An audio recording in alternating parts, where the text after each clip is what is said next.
This is a Headgum podcast. As early as the 17th century, Belgian villagers began frying potatoes in the same oil they used for fish, birthing a dish known as frites, or fries. The oily, salted tuber strips were wrongly attributed to the French by dumbass Americans and consumed by the fistful by fat-ass Americans, often alongside other appropriated national cuisines like hamburgers and hot dogs. But in 1979, Edgar Matzler reinvented the centuries-old side via his patent for a waffle fry potato cutter. This novel new potato preparation, with the crunchy soft texture of a fry but the flatter, wider form factor of a chip. If you're a Brit and wondering, what's all this then? Replace fry with chip and chip with crisp. Was scaled up first in flash frozen form by Lamb Weston in 1983, and more notably by a fried chicken sandwich chain in 1985. First founded in 1948 by S. Truett Cathy and region-locked in the American South for decades, in the 21st century, a national and then international expansion spread its greasy wares worldwide, but also made it a flashpoint of political controversy, self-imposed by its evangelical family ownership's financial support of anti-LGBTQ causes. Nevertheless, the company boasts the highest per-store sales average of any American fast food chain, and by sales is the third largest chain restaurant in the nation. And despite chicken being forefronted in its name and marketing, with its misspelled Eat More Chicken bovine tagline, the chain's highest selling item remains Edgar Matzler's brainchild, waffle fries. This week on Doughboys, we return to Chick-fil-A.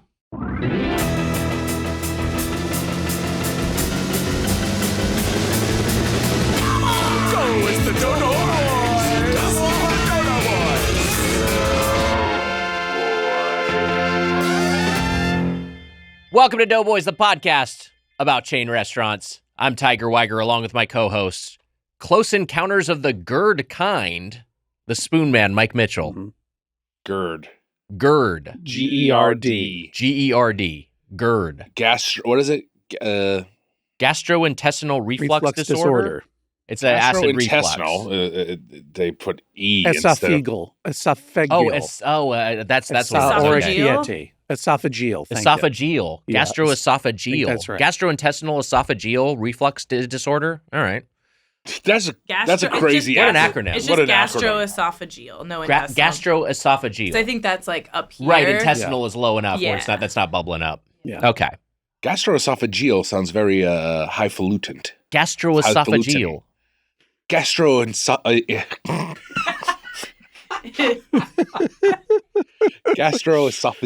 Gastroesophageal. Very sophisticated. It sounds very sophisticated. Yeah. It's a Frasier word. It Yeah. is. Gastroesophageal. Yeah, Frasier would have no With the issue gastro in it, it almost sounds gastronomical. It does. You know what I mean? It does. Very fitting for our show. Like this plate, this charcuterie board is very esophageal. Speaking of Frasier, Katie from Seattle sent that in with the Wow. message, sorry. P.S. My ex-husband got me the Doughboys Patreon as a wedding gift. That's all the judge needed to hear to grant me an annulment. Thanks for the laughs Wow. throughout the years. Been listening since the first step, roastedbirdfuck.com. Wow. Brutal. Wow. Wild if true. Wait, what was it? What was the roast again? Like a Close Encounters of the Gerd Of Kind. the GERD GERD kind. Yeah.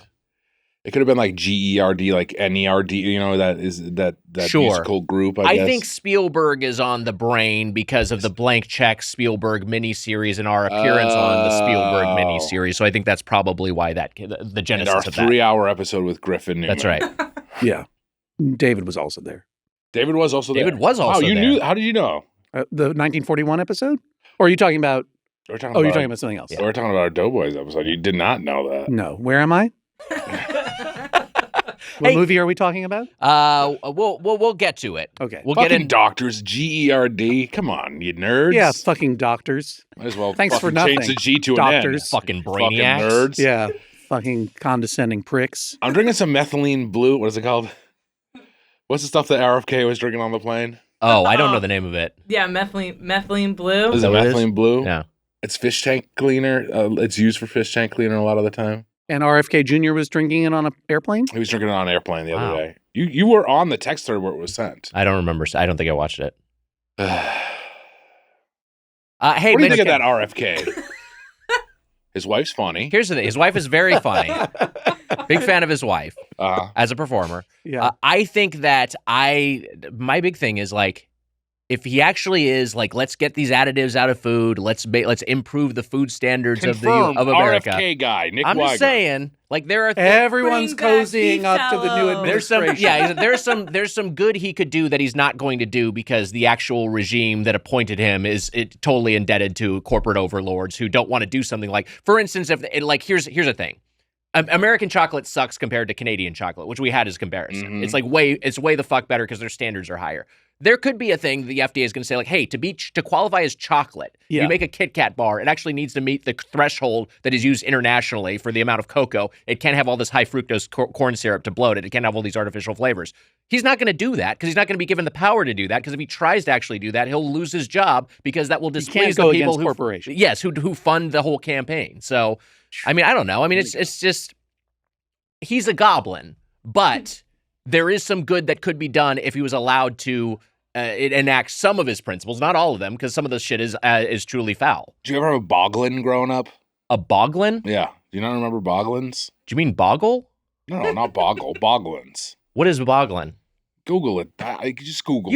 You do it. You Google Why? it. You know what it is. Yeah, just Tell explain us. what it is. It's a little goblin that you could put your hand in, and it was A in a little puppet? cage. Like a finger puppet? No. Yeah, I mean a hand puppet. It was a puppet. And it's called a boglin? Yeah, it's called a boglin. I don't remember this. They were originally released in 1987. Wow. I didn't have one. Yeah, you're too old for it at that point. I have a new segment called Mitch's Sleep Score. Okay, great. I got a 96 out of 100 last night. I think that Pretty if I'm just telling That's people an my A. It's a solid A. I want to tell people my sleep score every Okay, episode so we can see if a good night's sleep relates to me being funny at all or making any sense. 96 out of Well, 100. that Boglin thing came in at the last 4%, obviously. Because I don't know what the fuck that was. I wasn't trying to be funny with Boglin. I don't even know what is a complete non sequitur. You're not even talking. You're talking about RFK That's Jr. in the 96% because I remembered Boglins from childhood. Oh, yeah, sure. Were you just thinking about your childhood? Why did it even come up? Always. What a Right. better time. That's Oh true. my God. Yeah, I know. Ugh. It's a good time to be nostalgic. Remember 5 months ago? Hey, can we shout something out? So and this will be belated by the time this episode comes. Sure. There's a couple of big birthdays in the family. First off, the Drop King Robert Persinger. DK, happy birthday. But I'd say, more significant to our immediate company. Well, you don't have to qualify a birthdays. more important birthday. Okay. Emma Erdbrink is Wow, celebrating happy a birthday. birthday, Emma. HBD Emma. Today? Thanks. No, on Sunday. Oh, Yeah. So happy it'll be birthday. belated by the time this episode comes out. But Thank HBD you. Emma. I appreciate That's it. wonderful. You're We not a appreciate birthday you. guy. I feel like No, I'm not. I feel like But I understand other people. It's like important to other people. So I try to. Well, I have feel like that- I've had to bring up my own birthday in the past. I know your He fucking under- birthday. he I know understands- your birthday. He has learned over the years that it's a human tradition to Yes, acknowledge. right. I am much Thank like you. Weiger. Like I'll maybe get like a nice dinner and like spoil myself on my birthday, but I'm not like having a party or doing anything. Sure, Like I don't yeah. that's not me. As I get older, having a gathering is actually like people are like, it's good that you do this. It's like the only time I see people in the year. Yeah. And then there's also like the layer of like there are less of us because Well, time passes. We're not us, all you know what I mean? dying. All your I've had friends. one close friend who's died. That's true. Yeah. Yeah, I guess since then, since 2000, since But I think you kind of have that. That's They what I have was just gonna say. Like I kids. didn't mean just death, but I mean people like kind of move to different places, drift out of your life. or died. there's much Or less die. of us this year. You're acting like it's like the Simpsons episode with the flying hellfish or something. Should we have a Doughboys tontine? I Whoever like survives the longest gets the treasure. I Gets, like gets that. the key to the Patreon. I like that. I think we should do it with everyone who works for Doughboys. We should all get a key and a ring. I mean, it's gonna be me, Mr. Burns, trying to kill you after that. Happy birthday, Emma. I hope you have a great HBD, day Emma. on Sunday. And hey, I know your birthday too, little August boy. Yeah, that's right. The day? Wait, what Not is your sure. birthday? August 28th. August 28th. Yeah. Also 28th. my parents' I'll go wedding remember it. anniversary. Wow, Yeah, how about that? It's easy for me to remember. Mitch, didn't I make a mistake about your birthday recently? I think I had your You did. birthday in the You wrong texted me day. happy birthday, and I was like, "What are you talking about?" And you're right. You said, And- fuck you, doctors. That was weird. And then you texted, have you ever heard of Boglins? I don't even know what's happening. In Oh, a it. I'm gonna open Thursday a Bing. I night gotta see what a birthday for Boglin Wags is. this year. That's fun. Mm-hmm. Ooh, are we gonna record on Mike's birthday? Yeah, well, probably. He won't care. That is for sure. Nick, I'm putting it in my my iCal. So. Okay, for our audio listeners, we're all just on our devices now. You're putting my birthday in your calendar. You're searching Boglins. Hodgman is updating his August 28th anniversary of Nick coming online. and then I am binging Boglin. Let's see. Bing bongs. Bing bong, Boglin. Every The Boglins, 1G. Oh yeah, these guys are freaks. These guys are big time little freaks. You kind of interrupted my. Well, can I see one? I want to see them. I'm just trying to get a good picture. They're kind of cute in the freak way. Everything's so fucking I bad. remember these guys. Yeah, there we go. Yeah. You're saying everything's It's so like, bad now because those are cool as hell. No, I just mean like search has gotten so bad. It's all like, it's all like AI assisted, and then also like if you're trying to just find an image, it's just even that's a pain in the ass now. That Boglin looks like he drank a little too much methylene blue. There's another one, green guy. That one, he looks like a turd. That one. He does look like a turd. And how much? Like these fit over your fist? Oh, yes. All right. Mitch, I know you got a drop to play. 6 hours and 38 usage minutes last. Of 6 hours and 38 usage hours total. Is that what sleep is called? Usage hours. Usage hours. Usage hours is called sleep now. Oh, because you're using your device. Mask seal was good. Good mask seal. 20 out of 20. Nice. Events per hour, 0.9 events per hour, as opposed to 80 that I had before. An event means you're kind of can't breathe properly. A breathing issue. Yeah. Interesting. Yeah. Or like if you're sleeping and like the big game happens, it will mark that too. The what? It's like the big game. Say it again. Stop it. Say it a third time. Oh, right. That's when they come. That's when they come get you. That's Say it a third shit. time. Well, we can replace that with With a Burpo. Burpo Here. We'll just dub this in. The big game. Just put that in. That's Anytime perfect. he says it. I'll give you an alt. The big game. Yeah, that's a good alt. Use that one, the first one. Well, you get options, whatever. You Whatever. can Mike do, wants to do. you do back and forth. Yeah. Or this Boglin Bowl. The Boglin Bowl would be a blast. Boglin Bowl does sound fun. Man, I used to be so hyped for the Bud Bowl, which I know we talked about in the Patreon episode, but I thought the Bud Bowl was the Bud Bowl so should come cool. back. We spent a whole episode talking about the Bud Bowl. We did do a Bud Bowl episode, and then on most of it, we were just like, man, we love the Bud Bowl. And then we realized that we were like being like age 7, being indoctrinated to like a beer brand. Sure. Yeah, exactly. Those animated beers are cool. Yeah. I'm going to drink that someday. The two of you wearing your Joe Camel shirts, smoking cigarettes.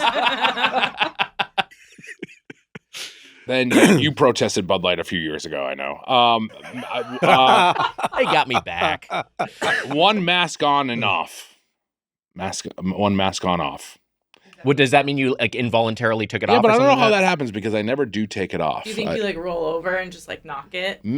I don't think so because it's always just one. Wally and Irma do like to play with That's it. what I was going to wonder. I wonder if Wally and Irma wanted to take it off to give Daddy a kiss. Maybe that could happen. I mean, I don't know what happens if they, while I'm sleeping, take my mask off and give me a little kiss, which is cute. It would be very cute. It's very cute. I mean, it would blow my mind if that's what was happening. Do you have a camera in your room? You might want to set up a camera. I have a camera in my room. Yeah, you should see if those little cats are taking your mask off. They can give you a kiss on the lips.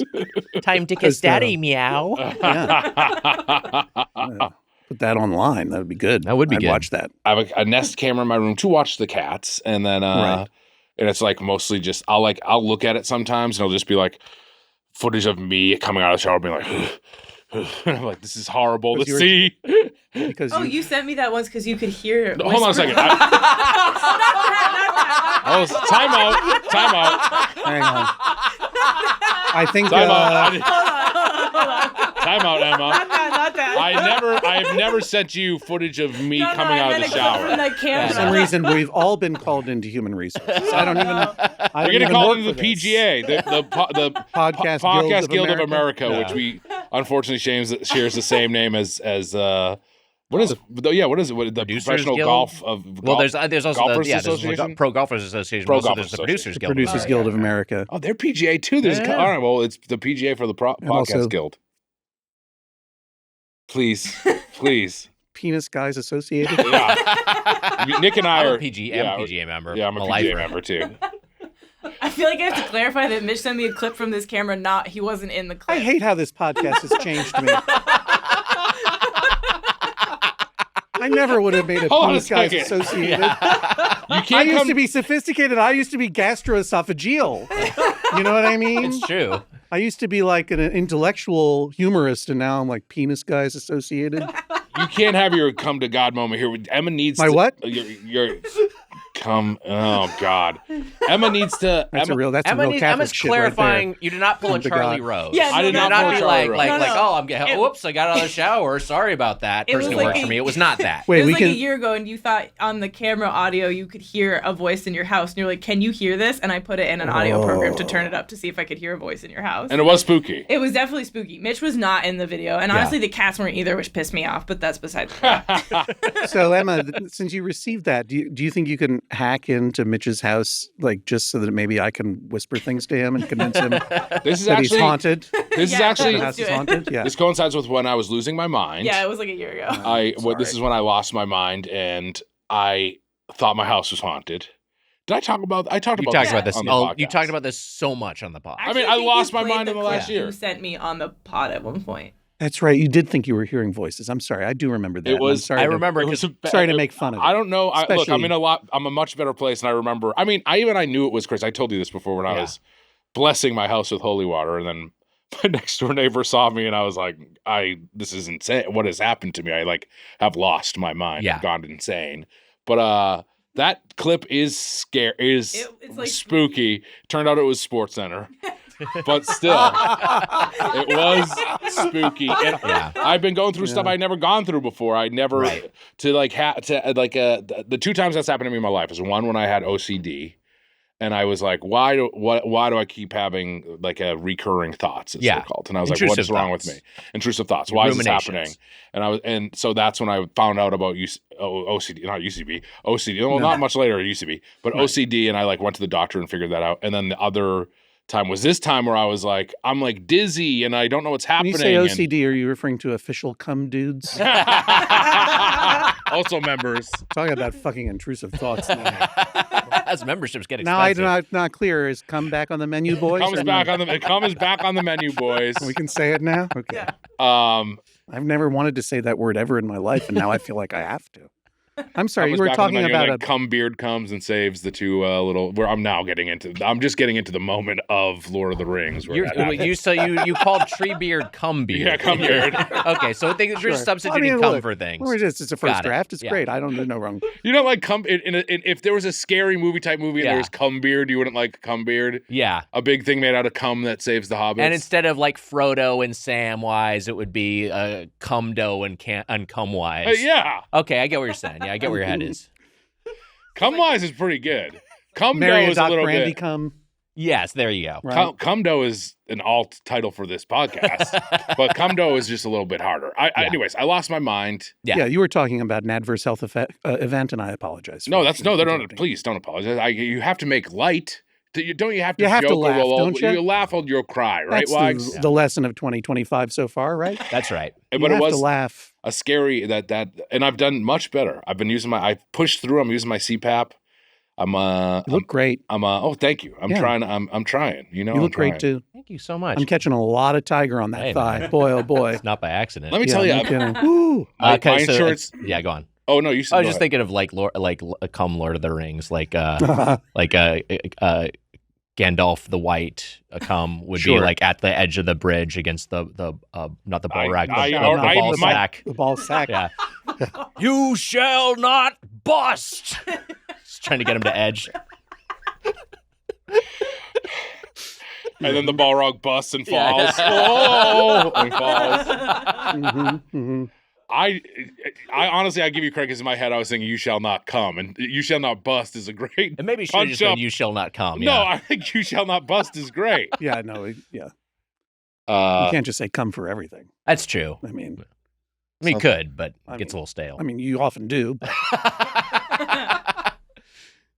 I'm trying to think of something with my precious, but I don't know, my pre-cum. I don't know. We can figure it I out. like Pretty it. good. That's pretty good. I like that. Why? Why do I like it? What I'm a grown man, I'm taking father Zepbound. of two. I've told people on the podcast I'm taking Zepbound, and my insurance isn't covering it, so I don't know what to do now. Going out of pocket. I might have to, but it's what too are you, expensive. What are you taking? Zepbound. I don't know what that Zepbound is one of those class of drugs like a Wegovy or a Ozempic. It's like a GLP-1 a inhibitor, GLP right? something or another. Yeah. So have you been taking it? I have. But now your insurance is saying no more? My insurance said you have enough? has denied. It said you look great. Uh-huh. My insurance sent a text that said you look great. We saw you through. Yeah, your we just camera. we just saw a video of you in your bedroom that Emma sent us, and you look fine.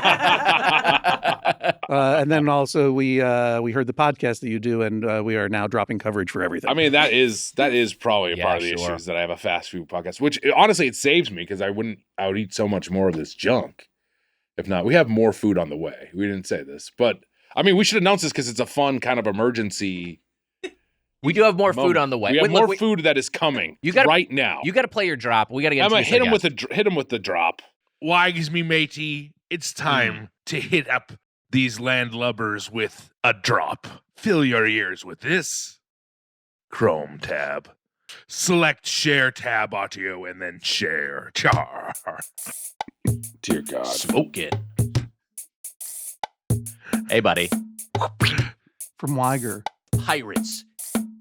I had a little boom from Weiger.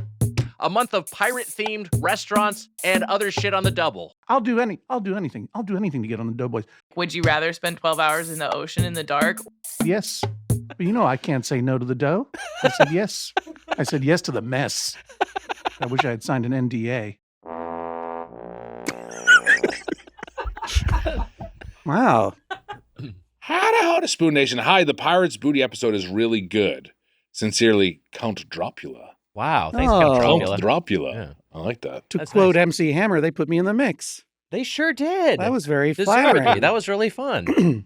NDA reference there. Nice dick association. I always love how MC Hammer, when he's saying Hammer, Yeah. I am Hammer, they put me in the mix. It's like, it's your song. I'm not surprised. Wait, what reference? What? NDA. NDA. Yeah. Yeah. NDA. Count Pod. 9 dicks allowed. I don't know. Only 9. I didn't want to say no because that's the opposite of the intention. But Count Dropula. I don't know what the rules are for a Count Dropula. I bet you he probably doesn't go in the sun anyways, if I had to guess. He's one of our listeners. Wise, I feel like listening to that made me upset that I heard the pirate voice. I'm like, I can do a much better pirate. Like, no, I'm saying, I'm not try it. I mean, like, do you want me to try it? Like, if I was like on a TV show and like you have to be like, yeah, you got cast as a pirate. You got cast as a pirate. Well, see, now this is tricky because it would be like that isn't that like more like a Captain Hook? I don't know what I would try. Well, it depends on what the tone is. Are you thinking like you're in, because Pirates of the Caribbean is pretty arch. That's pretty much like kind of like a, are you in that, or are you in something that's a little bit more of a grounded historical take on piracy? Can you do one for me just so? Argy mateys. That's pretty good. I think I would just do more gut. A little bit more of a grizzled. I felt like I was half-assing it, good. or maybe I'm just not good at it at all. That's what I'm finding out. No, I think you were maybe half it's not committed always in that. It's not always nice to listen to your own voice when it's played back. Right. That's probably part of it too. I also think you were trying to talk yourself through sharing a drop when we were remote, so I'm not sure you even anticipated it staying in that episode. Were we remote at that point? Well, you said share Chrome tab, so I think you were trying to share something remotely. We were still remote in some way. It might have just been Hodgman was That's in what it New was. York. That's probably what it was. Yeah. Drops at birdfuck.com. Our guest from Judge John Hodgman and Dicktown on Hulu. John Hodgman. Hi, Hodge. Thanks so much for being here. It's so what a nice treat to be back. I'm not in New York since That's you right. guys, You're in person. You're doing this video thing now. That's right. I can only come out once a year to see you. Hey, it's great for us. And it's really nice to see you both. I always enjoy you, but I'm really here for Jemmy. This is a long time coming. Jemmy is an angel. So to speak, 2 years I've been here and Jemmy was not here. She's very soft. Last time I was today. really mad. I was mad about it. She got a wipe down? Well, it's wet outside, so she was covered in dirt and mud after her walk, so she got a wipe down. You're so soft. Everything that I hoped for is true. Jemmy is a very sweet dog and a very smooth dog. I like smooth fur. Really smooth. No offense, long-haired dogs and cats, including my own dum-dum cat. I know you're watching. But I do love a smooth furred animal. It's wonderful. It's really nice. Well, I know I've had the sleepy week. I think it's because of the weather a little bit. Sure. Just snapping it up. It's wet today. Wet, yeah. I like wet LA. Me too. We need it. Yeah. We need it more than anything. Okay, so you're from the East, you live in the East Coast. I You're live inside in the the East Coast. That's right. But you have a connection with Emma, which is that you both have spent time in Maine. That's true. And Maniacs. I don't know, you're maniacs. I mean, I'm really happy you're here, Emma and Jemmy too. But I'm always happy to learn that you're in Maine. That makes I me love very that I'm in jealous, Maine. and I'm excited for you. So here's what I wanted to bring up, because Emma is a lobster skeptic. Although I am. you are a part-time Mainer, it's Insane. it's just not a food that you They're like. real. They're real. Yeah. You can. I'm telling you. I've No, seen them. I know they're real. They're just my mouth doesn't like them. I don't know what it is. I don't like the texture of them. Yeah, they can be trash. Yeah. You know, like The butter? problem- I love butter. When my dad does lobster bakes and stuff with everybody, and he does like a big lobster dinner, he just gets me a Oh. few scallops, and he makes me little scallops on the side that I Wow. have instead of That's lobster. nice. So Yeah. I'm spoiled rotten. Look, scallops you are nothing want- to sneeze at. What you want is that claw meat and that knuckle meat. Oh, sure, okay. That tail meat is trash. I Plus, know it's how got to plus crack it's got and a clean poop it. tube in it that you Yeah, don't want to no. eat. You clean all that out. Yeah. My a grandpa living. used to just go full blown. He would eat You eat the poop tube, he would eat everything. the He would, gastroesophageal tract. what is the green stuff called? Tamale. Tamale. He'd eat the tamale. I eat In the that. body? I eat that. He'd eat the tamale. Wow. Which is fucking gnarly. What It's is that, the like liver. the organs? Oh, it's the liver, It's okay. the liver, and it turns green. It's truly disgusting looking, but it is. It's very tasty. Yeah, I don't know if I've ever had that, but I've got nothing against offal in general. Like, I'll eat organ meat. Why Yeah. not? Yeah. Well, The poop tube, you do have to clean out the poop tube, which is Yeah, I'm not eating shit. I'm not a fucking animal, but like Yeah. I'll eat the rest of it. Yeah. Why not? There's always with shrimp. If you go to a restaurant too, it's the thing I know. Oh, you get a shrimp that's not deveined. It's fucking disgusting. Disgusting. Get this out of here. Yeah, But even wanna see this. lobster is often. and it happens way more than you would think. Doesn't that Yeah. make you sick though? I think. Yeah. I mean, I don't think it's. I mean, it won't it get you, certainly probably. can taste terrible, but I think it's like. It's not a thing you should be eating. I think if it's Yeah. been boiled, it's probably Okay. not going to be the end of the world. But like It's little shrimp shits. It's disgusting. Shrimp shits. Yeah. Shrimp shits. Shrimp shits. Shrimp shits. Shrimp shits. Nasty. Yeah, I'll take a bag of shrimp. Leave out the shits, please. That's what you have to say in some restaurants. What is your favorite seafood? Is it lobster? I mean, my favorite seafood is probably fried clams. Oh yeah, that's a lot of fun. Wow. And I really like whole belly clams, which is, not just the strips, but it's got the gunk in it. I like gunk. Like, I'll eat gunk. Yeah, I'm down for You the know gunk. what I mean? Mitch is gesturing at me because you took me to get some fried clams. Those are In delightful. Quincy, Massachusetts. A lot of fun. Oh, where'd you go? The clam box or the other one? I think it was the other one, right? Tony's? I think we actually went to both, didn't we? Did we go to both? I think we I went. remember Tony's. I used to I go think we there went with to my mom and Chubbies. dad when I was a kid. Did you really? Oh, my mom loved fried clams. We would go out to Quincy on the beach there. And There- I can't remember which one we would go to, though. There's two, Tony's, right? and the clam box. I think clam box is more famous. Yeah. And then I think Tony's is maybe better. I forget what the deal I is. remember being taken to Tony's. It's possible we went to both places. I remember going with Mookie. That was the We got most a nice recent lobster visit. roll too, did we not? Had a lovely time. My mom is no longer alive. I miss her a lot. She could put away a lot of fried clams. I really Wow. learned at the knee of a champion. I love it. Yeah. That's my mom and sister. My sister was a huge oyster fan, and then like loved oysters. Yeah. That has hemochromatosis. Can't eat oysters anymore. Oh no! Like Oh, your no. imagine if they were like, you got Mitch, you got pizza chromatosis or something, and I couldn't eat. I mean, I guess that isn't a 1-to-1 in many ways. Like it's not called oyster chromatosis, but you get what Yeah. I'm saying. You can't eat pizza anymore. I would be like, I would be devastated. Some egghead doctor tells you you can't eat pizza. I know, one of anymore. those assholes. Yeah, Wanna I pull would his be fucking fucking. pants I would down. be. I would be fucking bullshit. Yeah. I would be. But she can't. She can That's have. rough. She can have cooked oysters. She can't Yeah. have. She But the can't- raw ones are dangerous. I do love raw oysters. Oh, That's I love another them. seafood that I really enjoy. Very They are. good. Look, we mentioned this a few episodes back, but we were in San Francisco for Sketchfest, which you also were up there. I was for there John with Hodgman. Judge John Hodgman. Yep. And while we were up there, we took a little side trip to after the show to have a meal. Did you go to Hog Island? We went to Hog Island, Yeah. and we had I a was lot just of listening on oysters. the way over. It was wonderful. Was it at the ferry terminal? It was a chance? ferry terminal. Yeah. Was Jordan Morris there? Jordan was Jordan there. How about was, that? was I was just- Chankton there? Chankton was also there. 100% guessing right now. It's incredible. I was a late seafood starter. I would eat when I was young. I'd eat I was lobster. too. I was as a kid, even though growing up in, like near the ocean, like you, growing up on the Yeah. coastal climate, and seafood is in abundance, but I just thought it was like weird. And like as daring as I would get would be salmon, but it would have to be drenched in some sort of sauce. If I'm not talking about something that was fried. Fried is like a different thing, like I love fish and chips that have that, or fried shrimp or whatever. But like seafood, not in that form where it's covered with some sort of batter. Yeah, I was a little skeptical of. I wonder. This is me being like, I wasn't that daring, but then I'm sure like comparatively, it's pretty good because I was fish, shrimp, scallops, and When you get lobster. shrimp, do you get the shits in or the shits off? Shits out shrimp. Shits out. Shits out shrimp.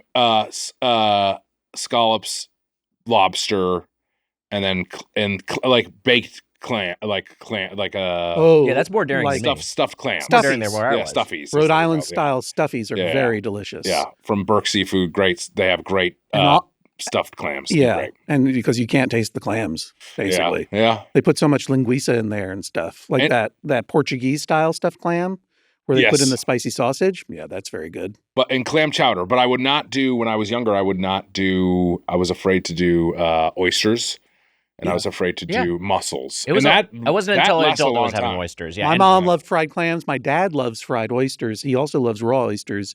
And I love my dad. Happy 80th birthday, Dad. But I Wow. will say this. I'll put you on Happy blast for birthday. this.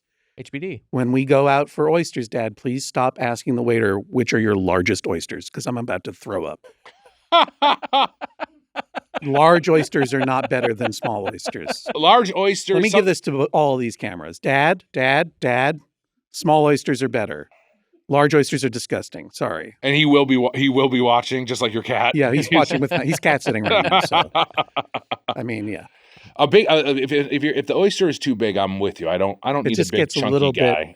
I don't mind a chew. You know what I mean? I don't need to swallow Sure. it straight down. Yeah. But I don't mind it having a little meat on its non-bones, Yeah. right? Yeah. But like a big honking, the ones we get in New York are from Long Island. I don't want to say the name because I don't want. Maybe people like that. People Yeah, like sure. what they like. That's a Judge John Hodgman rule. Right. But I don't like it, and I don't like you. People who like this. Fried clams. When I was younger, also I couldn't do those. It wasn't until a little bit later. The texture. I think it was. I mean, all three of those things that I just mentioned are big time texture Yeah. issues. Mussels, Yeah, sure. oysters, and clams, fried clams. Weirdly, my way into eating anything raw was sushi, which I was like, for whatever reason, sushi. I was like, oh, that's like a different thing. And then later on, I was like, wait, this is just raw fish. I can have raw, I can have a crudo, I can have a ceviche or what have you. I can have oysters. But yeah, I'll hit up the raw bar. I like it. I like anything. I like sushi. I Yeah. like oysters. I like it raw and wriggling. Hell yeah. To quote Gollum, Galcum from Lord of the Rings. When you say you hit up the raw bar, you mean like a physical bar that has nothing to do with seafood? All right, you're on tour right now. That's part of the reason you're in LA. You're going around. Wow. You're doing Judge John By the Hodgman. time this comes out, the tour will be over. The tour will be over, but you're So- currently on tour. And so my question for you is, Yes. as a tour, because this is the thing, I don't like traveling. As a tourist, I don't like as it were. as a tourer. I don't like traveling. I certainly like know. it's a whole thing for me. Traveling for work is a whole extra level of stress. What do you do like food wise when you're going like I'm getting on planes, I'm getting on trains, I'm going to Hold on different a second. cities? Food wise, are you now talking about a food Lord of the Rings or something? Oh, I'm sorry. Food wise. Sorry. food wise ham G, if you will. Food wise. I like food wise ham G. Frodo. Oh shit. It's right there in the name. Yeah, Fried yeah. dough. Yeah. Now we're getting into some Mad Magazine shit. Bring You know it what I mean? back. Fried dough. Bring it back. Bring back Mad. Bring back the Mad. What do I do on the road to eat? Oh, just real quick. They're trying to throw the one onion ring into Mount Doom. Okay, keep going. And Mount Doom is filled with marinara sauce. Yeah. For an onion ring? Would you dip an onion ring in marinara? Look. Have I done that in an appetizer sampler platter? I have. Yes. Yeah. Yeah, and you know what? It's not great. Like it's totally foreign from dripping a mozzarella stick into. It's the same sort of texture usually, but yeah, it doesn't work as well as like. What French. else works? What would work? Since I'm doing the full tour, the full parental tour. Yeah. I won't name names, but there's a mother-in-law in my life. And I know you're watching, Gwen. Hello. And you'll remember this at the Fishnet in Blue Hill. They have very, very good thin onion rings. Wow. And I watched as my mother-in-law put a single onion ring on a napkin, took a ketchup packet, delicately squirted ketchup all the way around, then salted it all the way around, and then ate it with a knife and fork. That's repeat, adorable. repeat. I kind of It love was that. incredible. It was incredible. I And can't I've tell had if I an would onion love- ring. I was like, I couldn't believe what I was seeing. Yeah. And it's like, and I was looking to my wife, who's a whole human being in her own right, going like, "Are you even seeing this?" She goes, "I know. She raised me. I know who she is." And yet I've had it since then. Yeah. And I like it. It's really good. Wow. A little ketchup, a thin band of ketchup, extra salt. Eat with a knife and fork. Look, It's very sophisticated. it is. That's definitely Gastroesophageal. gastroesophageal level. I don't know if I would love that or if it would drive me insane, but I will say this. Yeah.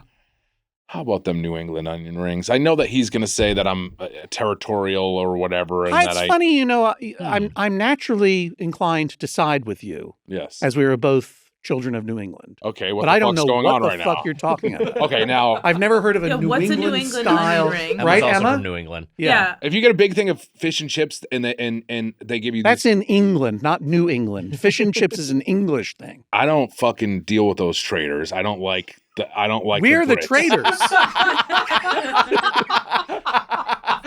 I mean, say what you want about the death and destruction I'm waged talking about me, the by Irish. the colonization of the English. I'm an Irish boy overall. I hate the Brits still. Mm. Okay, but they're not traitors. They're I'll monsters. still- Well, I don't want to say monsters. Some of them are very nice. I'll still toss tea in the fucking harbor from time to time if I'm up for it. Yeah, I understand what you're saying, but it's just canonically in the narrative, the United States are the traitors. You're a traitor right now because you don't know what I'm talking about, and it's getting me mad. If you About get the New England style onion onion ring. rings, if you get a fish and chips, they're just the lightly breaded Yes, onion rings that yes. are that Thin. thin. Yes. I I think know Brad, they can be everywhere. Yeah, that's what I was going to say. I don't know if they're Do you mean like regionally the specific. shoestring ones where they're like super, super thin? well, there's also those too. Okay. Yes. Because like Not no one those wants ones. an onion ring with too much batter. That's just Right. that I think what you're talking about is just like a well-made onion ring. Have you had which is onion something rings that's everywhere. in like a fish and chips like you'll get an onion Yes. rings? Have you had them like that out here? If you ever? go to No, the- you haven't. if you You go- haven't. Well, I don't know. I've not ordered onion rings in LA, so I didn't know that was a New England style. Should we go get some? We have food flying in, Yeah, we right? don't need to go get onion rings. All right, It's not fine, we related don't to do the that. business. But I mean, like of the day. in New York City, which I mean, talk about traitors. I moved from Boston to New York City. I I know. felt like such a traitor when I finally moved there. Did you do comedy in Boston? No, No. I have never done comedy to this day, yeah, arguably. But I certainly was never a stand-up or anything. Yeah. I you're mean, on the I, right podcast. Yeah. yeah, and I went from Brookline, not even Boston, to college. Brookline to Brooklyn. That's Brookline to Brooklyn. Yeah, Wow. exactly. I'm very narrow-minded. But when I moved to New What's York, next, Brooklyn? what's that? Huh? Do you want Huh? Brooklyn? What's going on? What'd you say? No, Well- no, just wondering if there's a pattern here. They're going to Brooklyn next. Brooklyn. Brooklyn. Brookline to Brooklyn to Brooklyn. But the broke my head. the shit-eating grin that you're giving right now Brookline Uh-huh. to Brooklyn suggests to that Brooklyn. there's a level to your Lynn. joke that is more than just wordplay. How do you- Brookline, Brooklyn. Is that a person? Is there Yeah, it could is be. there some cum related aspect? No, to he's that? just noticing a pattern. He just noticed a pattern. He's noticing I'm sticking up for you for your. Help me here. What is your favorite chicken preparation? Wait, Emma. You know what town I live in Maine? No, I don't. You have to bleep this out. Okay. Just put in the big game when I say it. Okay. The big game. Oh. I Oh didn't know my that. God. Wow. Our reactions aren't going to help. I think people will figure it out. I think Yeah. people already know. Brooklyn, Maine. The big game. The big game, Maine is where I live. That's my Wow. town. I spent New Year's up in Maine. Yeah, where'd you go? I'll Thanks for look calling. I was there I'll look right. What was now. this past year? This past New Year's? this past New Year's. You were in Maine. New Year's 2024 into 2025. That's the years We're in that we're in. Maine. How about that? I was there. I was in Maine. What are you doing up there? Me, I was Hanging with some friends? Turning his phone off, apparently.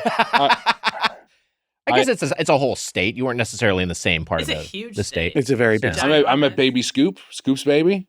Wonderful. And yeah, it was great. It was a great time. We all hung out and we had. But where were you? I told you where I go. I'm trying to figure that out. Oh, you right don't now, remember? I don't remember, which is bad. Here's the thing about lobster, Emma. Yeah. It's easily overcooked and then it gets rubbery. Yeah. So I'm not saying your dad's doing it wrong, but he's probably not doing it right. Oh no, he people like come to get his lobster like from everywhere. Like family members fly out just for it. Okay. I just don't like. I've tried it every year, and that's every not it. time someone That's not for orders you. lobster or gets lobster, I try a bite. Just not maybe for you. it's now. It's just not for me. It's Yeah, we've overrated. we've been in contexts where there was very good lobster available, and Emma's not just Still not. not. Yeah. For me. Yeah. Oh, so in New York, the onion ring is very different from New England, I would say for sure. Because it's Wow. not thin. Yeah. It's a thick cut thing. And one thing I don't like, and the batter separates from the onion ring. So you take a bite and, That drives me nuts. and you just have like a shell of fry. yeah, that's a and big nightmare. Fucking molten hot piece of onion Hate dripping that. out of your mouth. Yeah, horrible. And you know what they do in a New York diner, if there even are any anymore, but they would put one of those onion rings on top of your burger when they served it. I do think that's fun. Mhm. Like I like getting A just ring like on a a- stray onion ring. Right. Oh, Just you 'cause- like a stray? Yeah, or like you hey, it's on top of the frings. burger, or I've got an order of fries, and like, hey, there's an onion ring in there. Why not? And it's not necessarily to be eaten on the burger. No, it's just kind of there. It's like an amuse-bouche. Yeah, I like Or that. like burn the fuck out of your bouche, turns out. Yeah. Bouche is French for mouth. Oh, is that true? So you amuse your mouth. You amuse your mouth. This is a little mouth Oh, amuser for you, That's which very fun. sounds disgusting. And often is. Sorry.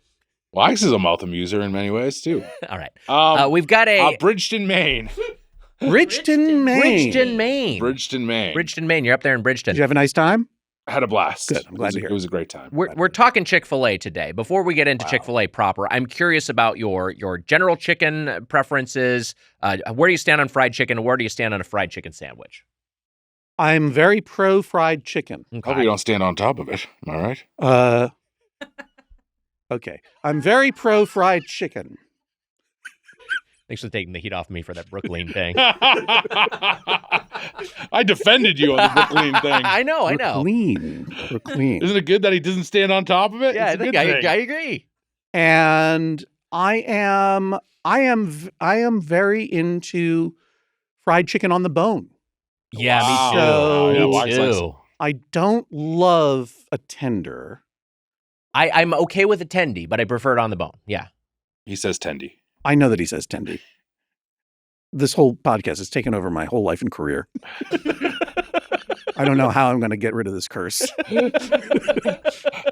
I know all the I spent I think frankly days trying to explain to my family Yeah.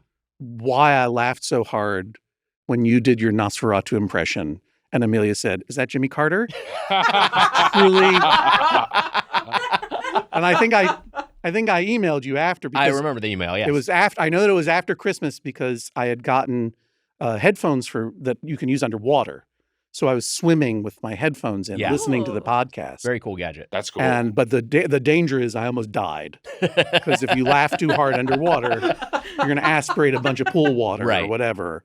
And I went through. I went to my wife. I went to our adult son. I went to our adult daughter. I'm like, okay, here's the thing. Amelia's a little younger, so the joke is premised on this. I've never been more isolated from my family in my life. They Yeah. won't talk to me anymore. You are now my family. So yes, I know he Wow. calls them tendies. Thank you.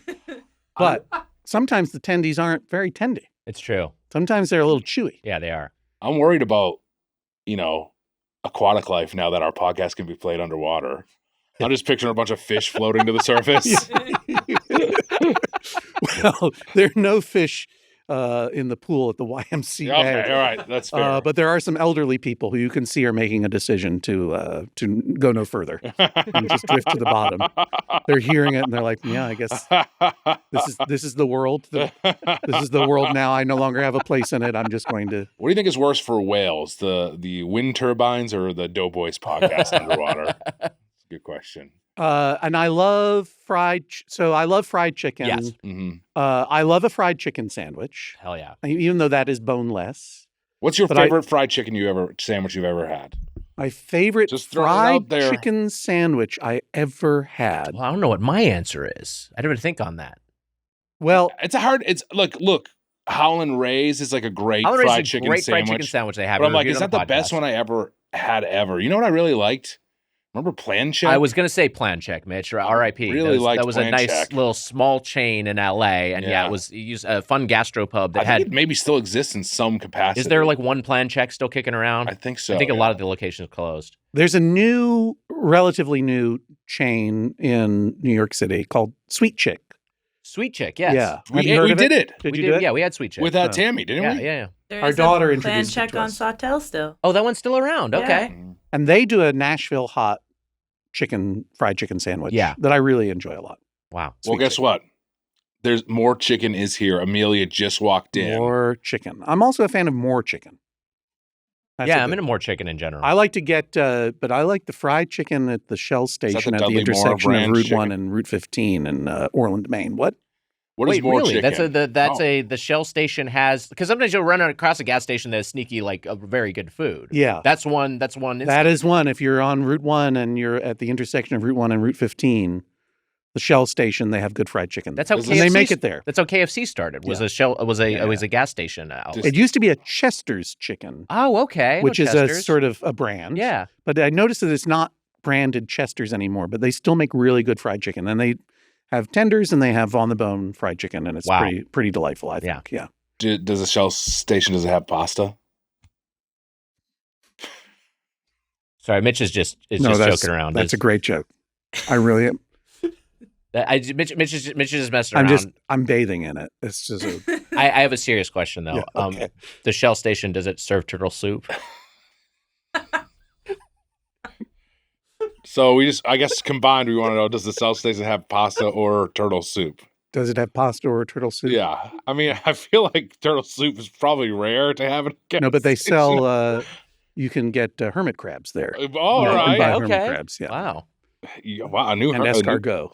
Ooh, that's a It's gas very station escargot. It's a gastroesophageal gas station. Hey, buddy. Mitch, skies out, thighs out. You know I like to show a little bit of leg with some high inseam shorts. And hey, that's why I love Chubbies. That's right, Nick, and we all like to see that leg. Oh. With a variety of bright and comfortable polos and high-quality thigh-exposing shorts, Chubbies has the styles to fit whatever spring vibe you're going for. Back in the gym, Chubbies has the ultimate training shorts for you. Looking for a more casual, comfortable fit for an outdoor brunch or a walk in the park? Chubbies Original Shorts gives you that classic feel with a modern look. And get this, they've even got everywhere shorts designed for performance and casual vibes at the same time. Maybe miracles are possible, Wags. Experience unmatched comfort and style with Chubbies' iconic original stretch shorts. Hey, I got a few pair of those. Depending on how much thigh you're looking to show, Chubbies makes them in 4-inch, 5.5-inch, and 7-inch inseams. I like the 4-inch, but for me, the 5.5-inch is the sweet spot. These shorts have the stretchiest fabric for ultimate movability and flexibility while maintaining a perfectly tailored fit. Featuring an elastic waistband with button fly, which means they're very, very comfortable. Enjoy the classic men's khaki style with the added comfort of elastic. Pair the original stretch shorts with Chubby's lineup of Friday shirts, and now you're cooking with gas. I also got some Friday shirts. Well, now you're cooking with gas, Wags. I sure am. From casual button-downs to retro-inspired prints, these shirts are built to kick back, turn up, chill out, party down, and some fifth direction-based descriptor. Got your new shorts lined up for spring? If not, check out their Everywhere Performance Short. Chubby's Everywhere shorts feature quick-drying 4-way stretch fabric, an elastic waistband, and a secret hidden pocket. Good for you.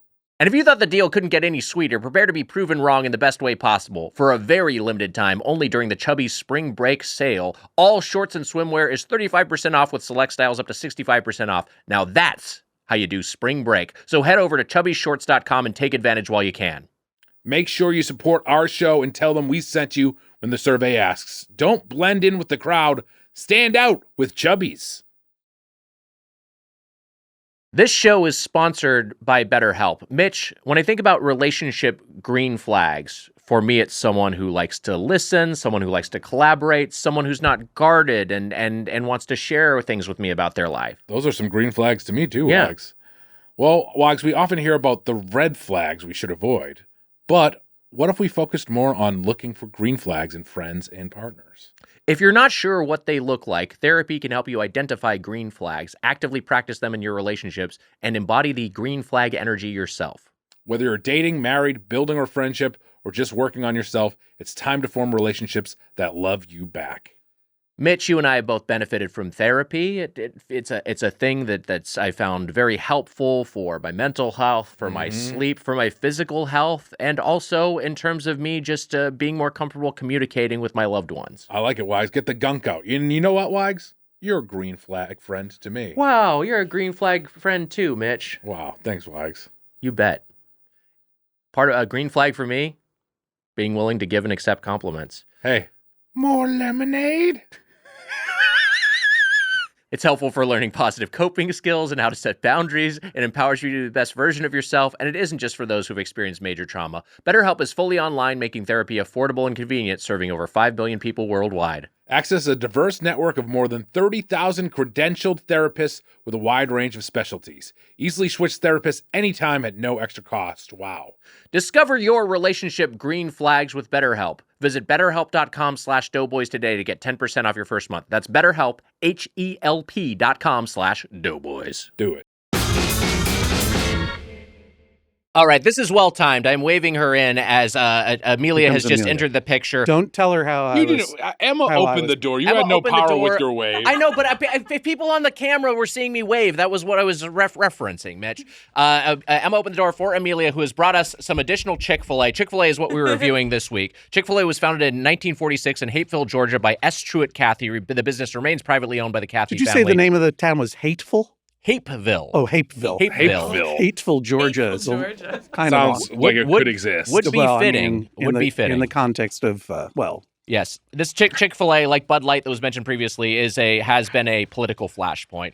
Chick-fil-A sauce was not invented until Oh my God, you got so many. 1983. 83. The famous Chick-fil-A sauce was not invented until 1983. Until 40 years of its existence at a Virginia location. Among American chain restaurants, it is third in sales with $21.6 billion. Wow. But only 19th in number of locations, so its per-store average is insane. Very high.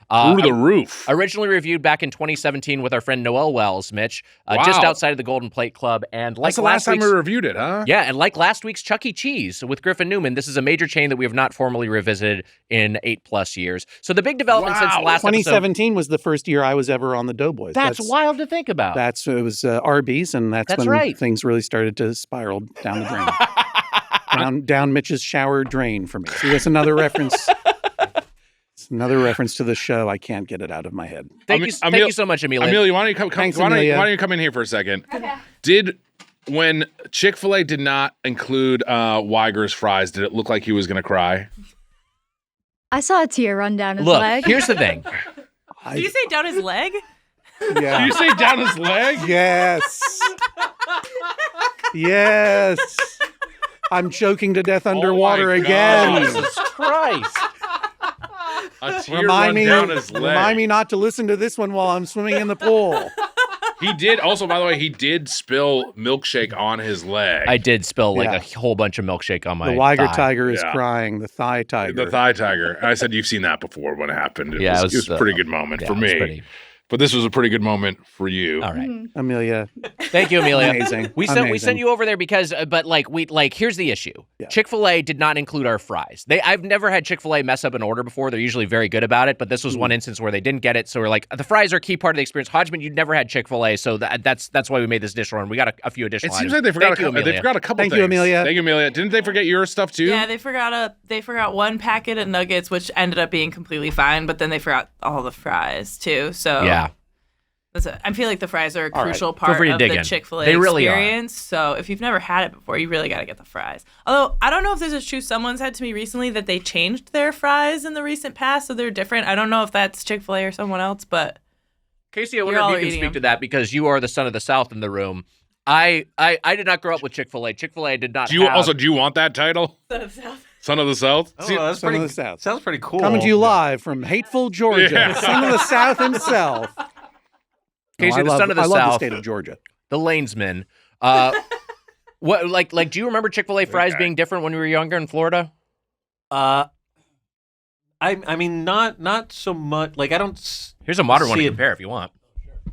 Now these I don't really see a difference for those not between watching how they used to be and what on they are YouTube. now. There First are of still all, waffle thank you. fries. Yeah. I'd rather you not ever see me. But also, these are a waffle fry, They're a waffle right? fry. What did Yeah, you say? This is a waffle fry? 100%. And is this traditional? This is the waffle approach to fry. Yeah, this is Yeah. how they come. They do have a thing on their menu that says that they recently changed their recipe slightly to Well, don't eat that accommodate more allergens That one's fucked up. Interesting. or lack of allergens. It's not waffled. It's not fully waffled, but You it's know what? primarily using it as a sauce delivery vehicle. I actually did like these more than I They're good. remembered. They're They're pretty good good. fries. They're fine. Could they use a little bit more seasoning? Sure, but I do think you're saucing these bad boys, so I think it's okay. I really like the crispness of them. I The really like the sauce- waffle cut. I mean, the sauce really does taste like 1983. it does. It's an incredible flavor, like throwback. 100%. And Well- I'm trying to place what the flavors are in that sauce. I had the It components has a of honey. It I has can look them honey up. in it, Yeah, right? it's kind of like a it's some sort of aioli. I'll get Yes. the exact components. This is bad news because this shake is fantastic. Which one are you having? I just had a cookies and cream shake. Judge John Hodgman, please give Are we your just verdict. sharing the straw? I'm fine with that. Me too. All right, Here great. we go. To us. To us, I have norovirus. No wonder you look so great. That's Wow. That's a pretty good shake, and I hate to say this on the podcast, but it's very creamy. Dangerous thing to say. it is extremely creamy. Like it's not just vanilla notes, hmm which is a flavor that I love, but it's got. I mean, I feel like you can taste like cookies and cream. They don't say it, but it's supposed to be Oreos crunched up in there, right? Right. hmm And I feel like I'm getting this Oreo stuff Yeah. flavor coming Pass through. this over. We're all going to go down together, I guess. Chick-fil-A sauce. This is from Chick-fil-A Inc. This is from their official Twitter.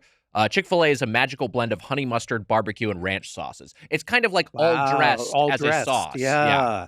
I got paper from the straw. Yeah, I don't found know. a dupe recipe that's mayo, mustard, lemon juice, barbecue sauce. That's an Sounds excellent shake. It's really pretty good. It's good. You want to? I think we're.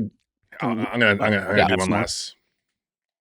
So as the That sauce is- is that being is also good. circulated, This is what. Here, This is can chopped. you give me a napkin, Wags? so as Sorry. the sauce is being circulated, just to add a little bit more context to the Cathy family. So the Cathys are devout Southern Baptists, and this is where the controversy came from because they had made some large donations to organizations that oppose same-sex marriage. Right. This became a big thing. I'd forgotten the whole like Mike Huckabee side of it, where there was like Mike Huckabee declaring Did that national. fucker wade in to get Yeah, some attention exactly. for himself? Yeah, Huh. and it's just like it's one of those things like, oh yeah, this was just the 10 years ago dumber version, or I guess less dumb version of what our politics is now, where Right. like whatever compared to what it is now, that was practically gastroesophageal. You know what I mean? it was kind of quaint almost. Intellectual. even. But it was sort of the setting the thing of like you're signaling your politics by your purchases, and so like by having corporate allegiance to Chick-fil-A or by saying I will never eat Chick-fil-A, you're making some sort of political statement. That's basically what everything think is. we- Well, I think we I said- have never eaten Chick-fil-A. That's true. For that reason. Is that really true? Yes. Wow. I've never set foot in one. I would travel. 10 years ago, I was touring more. Yeah. And many a person would say, I would be traveling with or whatever, would say, let's go to Chick-fil-A, or there'd be one in the airport, let's stop there because it's supposed to be the most delicious chicken sandwich of all time. And I was like, I just can't go there because of their stance on same-sex marriage. Right. And it was, and also like, I don't need to eat that food. It was just maybe, it was maybe a little bit of virtue signaling of convenience. Like, Sure. I just don't want to go in there. I get And it. I never mean, have, and I've never ordered from there. And so this is a very transgressive day for me today. So here's the question, because we threw a few options at you, so we Yeah. can cover this, or this, and Right. you chose Chick-fil-A. Right. Like why did you choose it? Partly because of the novelty, partly because you never had it. Yeah, because Wow. everyone has told me it's the greatest chicken sandwich of all time. Wow. And I've always been very Chick-fil-A curious, and yet I had always held this line, and I'm crossing the line for the Doughboys. for you and with you today. I love this. because I wanted to see what it was all about, and obviously the Doughboys has eroded my standards in so many ways. in how I think and act and look. Yeah. I figured, why not? And I still have not set foot in one. You had it delivered here. There was the option to go to one. I'm happier to just hang out with you here. And yes, I tasted it for the very first time. I'm gonna have a sip of this chocolate shake, but the big development since the last I am no time... longer a Chick-fil-A heterosexual virgin. Wow. Wow. The last time we Strictly had heterosexual virgin. Since the last time we reviewed Chick-fil-A, the big development is the emergence of the Popeyes chicken sandwich, which I think is fantastic. We had the Popeyes chicken sandwich. I have had the Popeyes chicken sandwich, and in fact, for a Judge John Hodgman online thing, we did a blindfold taste test of a bunch of similar foods. Yes. Battle of the brands, and it was basically a Doughboys ripoff. I'll Sure. say it right now. It's pretty obvious. We're not doing going anything original. Well, anyway, it's the most successful thing we've ever done on Judge John Hodgman. It's all about the food. People just like seeing people eat food. In any case, yes, blindfolded, chose the Popeyes over the KFC quickly. Yeah. And then I devoured that whole sandwich without ever looking at it. It was really, really good. It's really, really yummy. And I do think, I know Casey, son of the South, the Lanesman, will definitely disagree here, but I do think the Popeyes chicken sandwich is superior to the Chick-fil-A sandwich. I agree. But I like the Chick-fil-A sandwich. That is not a criticism of the Chick-fil-A sandwich. That is praise of the execution of Popeyes version. I liked my Chick-fil-A sandwich today, which was a brand new sandwich. Yes. But I also say, I think on the show, we said that Chick-fil-A is banned. We've done this like multiple. Did we really? I hate Chick-fil-A too for their stance on gay marriage. I think that they're a shitty corporation. We talked about. I don't know. I mean, well, yeah. It's one of those things where I think the people who own it have shitty politics. Ghouls, you could say. Yeah, they're boglins, if you will. Yeah. But That's an insult to boglins. but I also think there's an element of, if you work for the company, my understanding is the pay is pretty good relative to other jobs in the fast food sector. And I do feel like service is very good when you go to these restaurants. And I do think, so it's like, I don't know. I mean, all these companies are run by monsters. It's hard. Sure. And Andy Puzder, who was a complete piece of shit, who was the CEO of CK, Carl's Jr. Hardee's, is now the ambassador to the EU. He was a guy who was such a piece of shit that he couldn't get confirmed as the Secretary of Labor under Trump's first. Yeah, that's the Carl Karcher Enterprises. That's the name of the parent corporation of Carl's Jr. Hardee's. Cum Kings Extraordinaire. Cum Kings Extraordinaire. Yeah, right. Sorry, I had it wrong. I thought. Oh man, I would love to be a cum king extraordinaire. I don't think I can make it to that level, but speaking of, I just want to apologize again to my cat and my dad who are watching together. I was not eating Carl's Jr. for the years where he was in charge of this company. This guy who has all sorts of horrible allegations against him and who treated his employees like shit. It's just the cliche, and I hate to repeat it because it's so unoriginal. There's no ethical consumption under capitalism, and that's just where we find ourselves. So it's wherever you're going to draw your own lines. I always text Wagner and I say, what's your capitalism line again? Because I forget it, but I try to tell people. Saying it while you're getting a there's rubbing job. There is no ethical consumption under capitalism. I'm telling the masseuse. Your Robert Kraft massage parlor. No ethical consumption under capitalism. The lady's like, yeah, I know, thanks.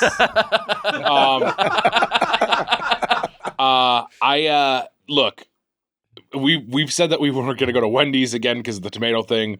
We're just wrong. What was the tomato thing? It was like they were using they try to get cheaper tomatoes or something. There was some bullshit. I don't remember us banning ourselves from Wendy's, but I know that's tomatoes have been a whole thing. I remember when I was in college, Taco Bell had a whole thing with their tomato sourcing, and they were sourcing it from a bunch of unethical farms. sourcing of the tomatoes. I think that we said that we were done with Chick-fil-A, but also, you know what? Whatever. This is we're just everyone's tired. Look, we're all just tired. Look, as a society, we're tired. What the fuck are we supposed to do? Yeah. Look, we lost. We lost big time. We lost. Took a big L here. Obviously. We're back at Chick-fil-A. Obviously, our incredible principled stand to not go to the Chick-fil-A in the airport did not halt the creeping theocracy of evangelism in this country. Didn't work. Turns out our invisible little imaginary lines in the sand don't bother anyone. Yes. And so anyway. Time to regroup, figure things out again. But I'll give this to Puzder. The boobs and butts are back at Carl's Jr. I don't know if you knew this, but they have brought him back. They have brought back the TNA campaign. TNA campaign is back in Trump's America. America made great again. We did it. So I'll talk on this real quick. I did a side quest earlier this week and went on my own to Chick-fil-A because I was like, I haven't had it in a while. We haven't reviewed on the podcast for a while. I want to make sure, because I want to try the seasonal item, which we'll talk about today, but I wanted to get another one where I was getting their classic execution. I did go with a spicy chicken sandwich because I'm a bit of a heat seeker. Casey, I believe that's what you got today, correct? Yep. Is that your normal order? Yeah, spicy chicken. Yeah. Mm-hmm. And here's one thing. Just the regular spicy chicken. Classic. So just the chicken sauce and pickles. Yes, right? and it's the breaded patty as opposed to the breaded breast as opposed to the grilled one, which we had with today's sandwich. I choose the Chick-fil-A sauce as my sauce for that. I like the Chick-fil-A sauce. I got Chick-fil-A sauce, and I also got ranch along with my waffle potato fries, an unsweetened iced tea, good ice. Got to shout out the ice there. They have the excellent ice at Chick-fil-A, and the vanilla milkshake, which is just like a completely on point fast food milkshake. But I thought the chicken sandwich was absolutely hitting. The fries are up to you in terms of how you like their version of it, but I think it's a well executed waffle fry. I think the number of sauces makes up for the paucity of seasoning. But I just think that spicy chicken sandwich is just a home run. It's just absolutely delightful. One thing I should add. Because, and Mitch, you know about this because we've talked about this, and Hodgman, I guess you've absorbed this as well because I've talked about it at length on the podcast. I've developed this midlife peanut intolerance. Chick-fil-A is fried in peanut oil, which I was a little concerned about. But I was like, let me just see how my body processes it. I don't seem to have any adverse reactions from it. Yeah, but maybe you missed this, but you still have the EpiPen hanging out of the back of your neck. Got it. Yeah. Okay. That's still noticeable. No, I don't fucking know. It's like one of those things you get older and you go to doctors and they're like, yeah, we don't know. Like, sorry, you're on your own, And well, that's what we were talking things. about, those fucking doctors, right? The fucking doctors, but also, oh my God, let me just say, saving lives and looking down on me. Let me just say that Patreon key is nearly mine. Keep eating, wives. We really should do a Tontine Patreon episode. Let's figure that out. Let's bring Susser in here. Oh man, is he he's gonna get involved? He's gonna get the fortune. Yeah, that's what's gonna happen. Of course he will. He'll fucking kill. He'll strangle us in the room. So you're not feeling any peanut related distress? No, at the I have moment? not had any reactions like I've had the kind of more anaphylactic reactions from some other nuts. So you'd be willing to say Chick-fil-A didn't make me life-threateningly sick? I'd go that far at this point. Hold on a second. We put this order on our Doughboys section, which Susser is on, and he didn't reply, which makes me feel like we should do like Can you do a wellness check? A wellness check on him. I think we should. I'll text him now. Is he alive? Why? Yeah. How did he not take advantage of this? Yeah, actually, let me reply to him right now. Say, why did you not order Chick-fil-A today? What's going on? Why did you not order Chick-fil-A today? Maybe he's against their political stances too. I don't think that would stop him. Are you okay, buddy? Okay, we'll see if he replies. I hope you're okay, Sus. Hope you're okay, Sus. This is the most nervous I've been about Sus for my entire life. I got to stop eating these. Do you guys want some fries and shake stuff? More shake? I got a shake. I'm good. Yeah, Take some fries. Wait, which shake did you get, Emma? I got a chocolate shake, and it's hitting hard right now. Yeah. The chocolate shake was good. I really liked that cookies and cream shake. It is very like classic creamy fast food milkshake, but it doesn't taste like sometimes a McDonald's milkshake tastes not like real ice cream. This tastes like real ice cream. Yeah, it's very creamy. Yeah. Are you a fry shake dipper? Is that something? Yeah, I'll do that big time. But I'll usually do that with a vanilla shake. Right. I've been known to do it with a chocolate shake. I don't dip the savories and the sweets. I don't. You don't like the mix of salty and sweet? No, I mean I do like that when it is like very much the point of the thing. But I'm not putting candy in my popcorn. I'm not like I'm not dipping fries in the Frosty. I don't do that. You know where I got that? I think it's the hotness of it. You know what I mean? Oh, you don't like the hot and the cold together? Yeah, I mean that's a part of it, but not with the popcorn and the candy. I don't know. Popcorn's hot, I guess. It was In-N-Out Burger that conditioned me to do that. That's what that's where I first started doing it. Got to cover up the taste of those fries. All right. So you got to try the Naked Nugs. What's that? You got to try the Naked Nugs. Oh, I ordered those, right? Yeah, we got some grilled nuggets. Yeah, I don't want them.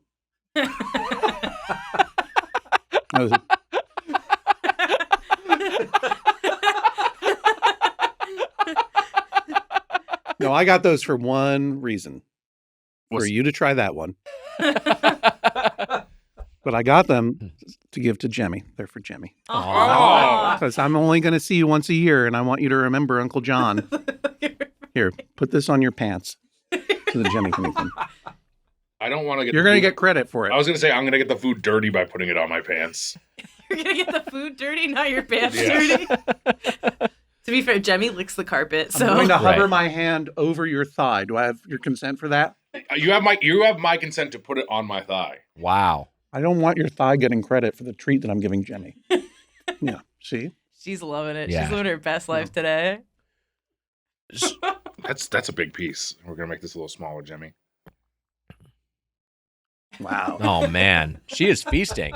She's like not even chewing it. She just like I just love the swallowing it fact that whole. Mitch isn't even letting me have this moment. Every time I feed Jemmy, Mitch is like, now I got to do it. Hey, I know. She's licking his Hey, pants right now. don't gotta wash the jeans for another week. Here we go. No. It's my turn. It's my turn to woo Jemmy. It's me now, John Hodgman, your friend. This chicken is from John Hodgman. Yes. Good girl. Wow. She knows it. She You says, get "I'll to see sit you next in to Maine." Jemmy all the time. Jemmy also Yeah, we're loves good friends. Maine. I know you are. I respect it. I'm just saying She loves Maine. Yeah, she loves it in Maine. Just like one of her favorite places. She gets so excited when we get there. There's a beach there. The beach is in Kennebunk. There's a couple of dog-friendly beaches that she just loves. Wow. There'll be tons of dogs out there running around. It's her favorite place. Wow. You know what they have in Kennebunk? Hmm. A Burger King They do have a Burger King in at the Kennebunk. Service Plaza. Yeah, Do they really? Yeah. They actually also have a at the Kennebunk Service Plaza off of 95. They have a Popeyes, and it's like the only Popeyes Yes, in New England, I think. yes, I or know it that was one. for a long time, Mhm. so it was like super popular place. That's how I that knew was it. the Service Plaza. Emma, is it a nude dog beach that you take her to, or is it or do they have to wear bathing suits? It's a nude dog beach. Yeah, it's Wow. a little risque. It was Pretty at the hot. Service Plaza, the northbound Service Plaza at Kennebunk on I-95 has Popeyes. The southbound does not. No, The southbound has Sparrow instead, which is a real bummer. not as exciting. Yeah. But This is if how you I stop at the Gardner Service Plaza, they have a Popeyes. This was my. She's still licking these jeans. Yeah, that's right. She might get a couple other flavors if you catch my drift. Oh. Hi, Jemmy. I'm the reason those jeans taste good. Jamie, our relationship just went up a notch, babe. It's gonna be funny like 30 minutes when she farts. Yeah, that's all right. I don't They'll know. blame it on me. My experience with Popeyes for a long time was that on the highway there, that one rest stop Popeyes. And I was having red beans and rice, Yeah. 11 years ago, Great side. when I received a phone call from an unknown number and discovered that my identity had been stolen. Oh my God. Oh wow. Someone called and said, "Is this John Hodgman?" And I'm like, "Yes." And they said, "Is this your address?" And I said, "Yes." And they're like, "Is this your social security number?" And it was. And I'm like, "Who is this?" And they're like, "Yeah, I have all of your information." Wow. Well, So it was they the were calling you- person who had stolen your identity? Well, I shouldn't say that it was like, it's not like someone was pretending to be me, Okay. but all of my private information had been breached somehow. But they decided to call you to Yeah, they weren't confirm very it. intelligent. Yeah, They that's- ransom it? Yeah, I'm like, okay, why are you calling me? Yeah, to what end are you contacting? And the guy was like, well, how much money will you give me? I'm like, $0. I mean, I'm just going to call and cancel these credit cards. And Yeah. change stuff. Like, even if I were dumb and I gave you $10,000 or whatever, what are you going to do? Tear up the piece of paper that you wrote my social security Yeah, number? exactly, like, right. You would still have it. So I think that this conversation is over. And he's like, all right. And then we hung up. But I was eating Popeye's red beans and rice. Wow. And then it was later that same summer, I had to go to an airport and there was a Popeyes there. I was eating red beans and rice, Popeyes red beans and rice, when I got the word that my cat, not the one who's watching now, but the dear departed Petey the cat, was on his last legs, and I had to go home. Oh no. So I can't eat Popeyes red beans and rice anymore Oh, because man. it's identified with sad and scary things. Yes. And I That's won't. I'm wild. not a superstitious person. Yeah. But I won't toast with water. That's a bad luck thing. Sure. And I won't eat Popeyes red beans and rice. Sorry, Popeyes. That's why you're not selling as much. Yeah. I think it's good too. It's I a like great their red side. beans and rice. It's one of my favorite fast food sides. It's terrific. Yeah. Yeah. Sorry, you were saying. I get it. It's a wild association to have. Yeah.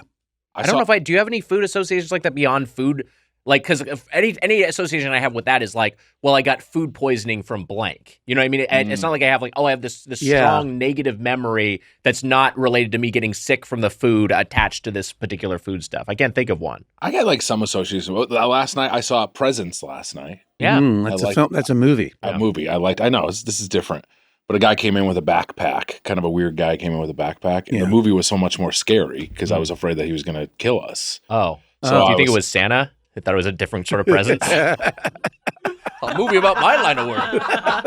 Oh, wait a minute. So Santa saw Presents and he was like, I know Christmas is over. I should bring my sack. Yeah. Maybe it was Santa. Could have been. But I was scared the entire screening. Yeah, that's fucking, it's bad. It's bad. Well, yeah, you go to a movie. You shouldn't let backpacks in a movie, should you? Occurring.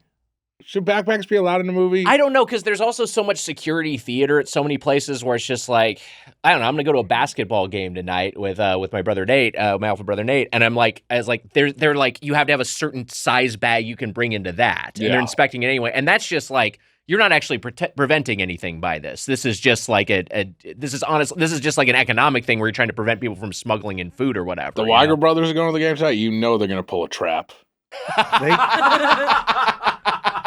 They confiscated my wife's knitting needles at Red Bull Arena in New Jersey when we went to see the women's soccer. Man, were there no flutogs? What's that? Did you get to see a flutog or no? Is that a Boglin? I don't. What am I missing? This is a Red Bull event where they like. Yeah, right. No. Something goes down a ramp into the water. No, they bought Red Bull bought the stadium and the team, the Major League Soccer team in New York, and they're now the Red Bulls, I think. Wow, the Red Bull. Wow. Yeah, and then the women's team. It's my daughter's favorite sport. I should remember the name of the women's team. Let me look it up. Yeah. You talk. Mitch, you talk, because then we'll have an edit we can cover. Oh, shit. Well, okay. Hey, what's up, everybody? That doesn't come to the Gotham. end at all. Seamless. Gotham FC. New Gotham York, New FC. Jersey, Got Gotham it. FC. Thank you. That made it impossible to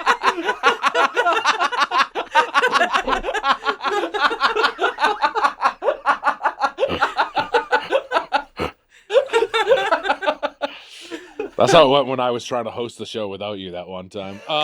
You did great. I was gonna say I had the spicy chicken, the grilled spicy chicken deluxe. Yeah, we should talk about today's meal. So the grilled spicy deluxe is the... Okay. Well, no. Okay. Let's do what he wants. Yeah. Okay, let's do what he wants. Not to be a killjoy, but we should get to brass tacks here. We get the grilled spicy deluxe. Mitch, you and I each got this. This is a seasonal item they have right now. It's a boneless breast of chicken marinated with a blend of peppers and grilled for a tender and spicy taste. It's on a multi-grain brioche bun with Colby Jack cheese. I got pepper jack cheese. Oh, you switched yours? Yeah, I swapped out my cheese, and I wonder if that's why they swapped out my bun, because I did not get the multi-grain bun. I got the conventional bun. Why did you switch out your cheese? Why would that change They had your the option bun? to do it. Oh. Why would switching your cheese change your bun? I don't know. This Chick-fil-A, Kind of a wacky Chick-fil-A. kind of wacky Chick-fil-A. Yeah. I still really like this sandwich. I thought it was great. I'm not sure you what got thought of the spicy multi-grain. jack? I got spicy, yeah. Well, because like I was looking at the app and it had you could choose your cheese. So I was like, all right, I'll choose pepper jack because it's already spicy and I'm something of a heat seeker. But I was like, and it has a cilantro lime sauce that you can use for dipping if you like. But it is basically their deluxe spicy sandwich, but just with a grilled patty or grilled breast instead of a fried breast, which is an existing menu item.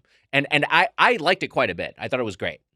Choose your cheese is an option. Choose your cheese. You could on the app. What were the other options? It was Colby Jack, Pepper Jack, and maybe cheddar or American. Okay. Yeah. Is it just on the app that you can choose your cheese? That's where I saw it. Choose your cheese. Yeah. I really liked that sandwich. I thought it was great. I was surprised. Really satisfying lunch. I wish I had had a bite of this incredible sandwich that you had. We didn't give The it to you. grilled offered you a bite. spicy, right? Yeah. The grilled spicy. That's okay. It had a nice kick to it. That's what I was surprised Yeah, a little by. bit burn. So when you're doing, I had a spicy. I tried 2 sandwiches. That's right. The original, just straight up chicken and pickles, The classic. and sauce, I guess. The sandwich that built I'm an not empire. sure that it had the sauce on it. It doesn't know it. It's like a little bit of butter. It's not Okay. like it's Okay. not pre-sauced. And then I had the spicy chicken sandwich deluxe, which was fried breaded. Yes. Yeah. And that one has the lettuce and tomato on it as well. Yes, that's right. But I did not have the grilled. Now, when you have a fried spicy chicken sandwich, usually the spice is in the breading, right? So I wonder how they made it spicy. They marinate it. So that's where it comes from, yeah. Should have seen that coming. Yeah. Sorry, Kat and Dad. I know you're very embarrassed for me. I thought that sandwich was really yummy. What did you think of your sandwiches? Well, as I mentioned, Yeah. I had never had Chick-fil-A ever. People in my life were saying this is the best chicken sandwich for a decade. Took a while for Chick-fil-A to get to the Northeast. Took a while for it to get to California. Yeah. Still feels relatively new, although it's obviously been around for a decade or more. So much hype. And let me say this. In terms of the original chicken sandwich, I can confidently say I was not disappointed. I was disappointed. It was B-. B-? Yeah, I would say. Wow. That particular one. Now, why? Look, this is a wacky Chick-fil-A. This is known. Yeah. They got wacky with mine. Right. They put a pickle on. And I think pickle really is part of that.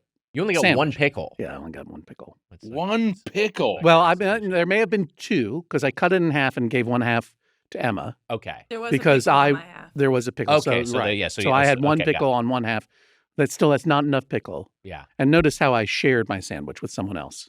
Emma, how was your half? It was delicious. I really Did you like enjoyed it? Yeah, I had I think I like their sandwich because it's like the chicken's good and then everything else is so simple. It's just like bun, pickle, sandwich. I could see. I put some Chick-fil-A sauce on it because you need a little bit of sauce. Yeah, sure. I did not sauce mine, and I could see that this was not necessarily representative of every one of the this is a definitely wacky need Chick-fil-A, sauce. and I needed it needed some sauce, Or it needed some cheese. pickle. I like cheese on it. Yeah, there was no sometimes, but cheese there's on no- it. You have to ask. You have for to that ask for separate, I that. think. Yeah, I could have chosen my own cheese, but I didn't choose any cheese. I think it's good I when thought you're it- trying a place for the first time to get the default as a baseline. Yes, and I think it was the right I instinct. found it to be a little dry, a little boring. I didn't love the chicken patty, or the breaded. I didn't feel juicy or whatever, or taste. I just didn't love it. But the spicy chicken deluxe, I enjoyed that quite a bit. Yeah. And that had some cheese on it. I didn't choose my own cheese. I don't know what cheese it was.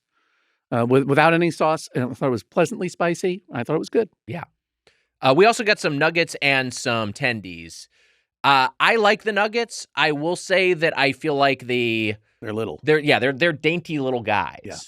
Mm. They're like little pencil erasers. They really are. They're a much smaller form factor than you would expect for a nug. Yeah, it's interesting. More Yeah. like a popcorn chicken, even. They are akin to a popcorn very chicken. much like popcorn Yeah. chicken. And they offer chicken strips, which is not a full tendy, right? Right. But it's sort of like in between a chicken nugget and it's just a different. That's what you ordered, Mitch. I actually didn't have one of The those. chicken How were tenders? those? Oh, you didn't have one? No, I like the nuggets Oops. though. They're just I kind of small. had two of them. It's all right. I didn't have a chicken strip, had but I a had a strip. chicken nugget. They're good. I like that their The strips strips are are like good. it's like real chicken. You pull it apart and it's not like reprocessed. Like it feels Right. like a real piece of chicken, which I appreciate a Do you lot. prefer the strips to the nuggets? I do. I think both so. do? I think because it's more chicken and Yeah. less breading. I think Less the bread, nuggets yeah. end up being a lot. Like there were some pieces in the nugget box that were just breading Right. that had like snapped off. Yeah. That's like Look. eating an onion ring where the onion comes out and it's just Oh, my fry. God, Right. Just drives me a nuts. circular tube of fry. Yeah. The chicken tenders probably maybe weirdly the spicy chicken deluxe sandwich, grilled spicy chicken deluxe sandwich was probably my bite of the night. But the chicken tenders I liked. They're They were good. good. The salad was good that I had. Wags, you had a bite of the salad. The salad was That was good. pretty good. It was Yeah, a I decent mean, like, salad. look, a lot of it's- cheese. It's mesclun greens out of a bag with some cheese tossed on top of it, right? And a few Mhm. tomatoes. Yeah. And then you have their crunches. herby ranch Yes. dressing, Yes. which is I think the same as the little tubs of herby ranch dip, right? Yeah, It's just like you're just squeezing dip onto your salad. it's whether you want to dip it or you want to Peter North it. It's like you have both options. Right. And I think the dressing is fine, but it's very caloric. And they don't have. Yes. It would be nice if they had a lighter option for the dressing if you want that to be your healthy option. Yeah. But there really I mean, isn't 'cause they anything. also- There isn't like a balsamic or anything. Every single thing is like honey mustard. You can't choose your cheese on this guy, and you can get it off. You can have no cheese, but they do load Yeah. it with cheese. That was good. Speaking of cheese, the mac and cheese was very good. Mac and cheese is great. It's way better than KFC's. highly emulsified. Yeah. Very melty and very tasty. I got some crunchies on the side too. Which I Did you liked. really? I did, yeah. Look at you. Yeah. They forgot our crunchies for the salad, so it's funny you got crunchies in the mac and cheese. Wow. Look, the ingredients.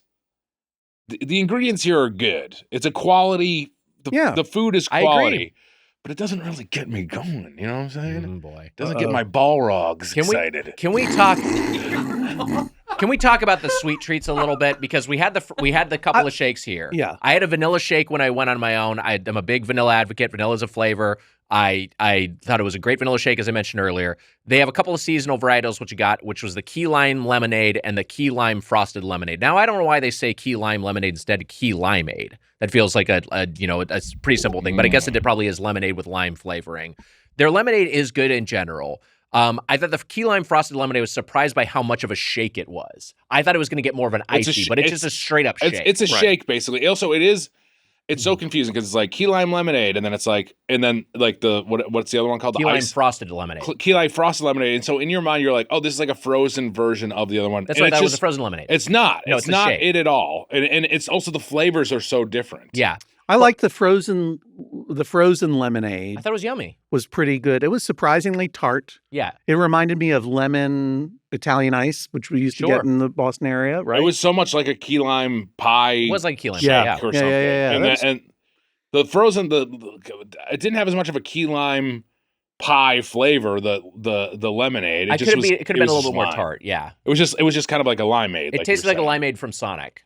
Yeah, I'm not a dessert guy. You know, I've said it before. I don't have a sweet tooth. I have an alcohol molar. That's right. where I have my strange attraction. But I thought that frozen lemonade was pretty good. Yeah, I liked it. The limeade I don't think is as good as Sonic's, but it was okay. Yeah. Now I didn't just get the grilled chicken nuggets to feed to Jemmy. I did want to try them because you asked, like, what do you do on the road when you're touring and what do you eat? So I don't move as fast as I used to. I don't recover. I'm exhausted all the time. Sure. I'm old because these fucking doctors are. Yeah, I know. Fix that. Not fixing anything. They're just saying just you're just old now. Yeah. Mm-hmm.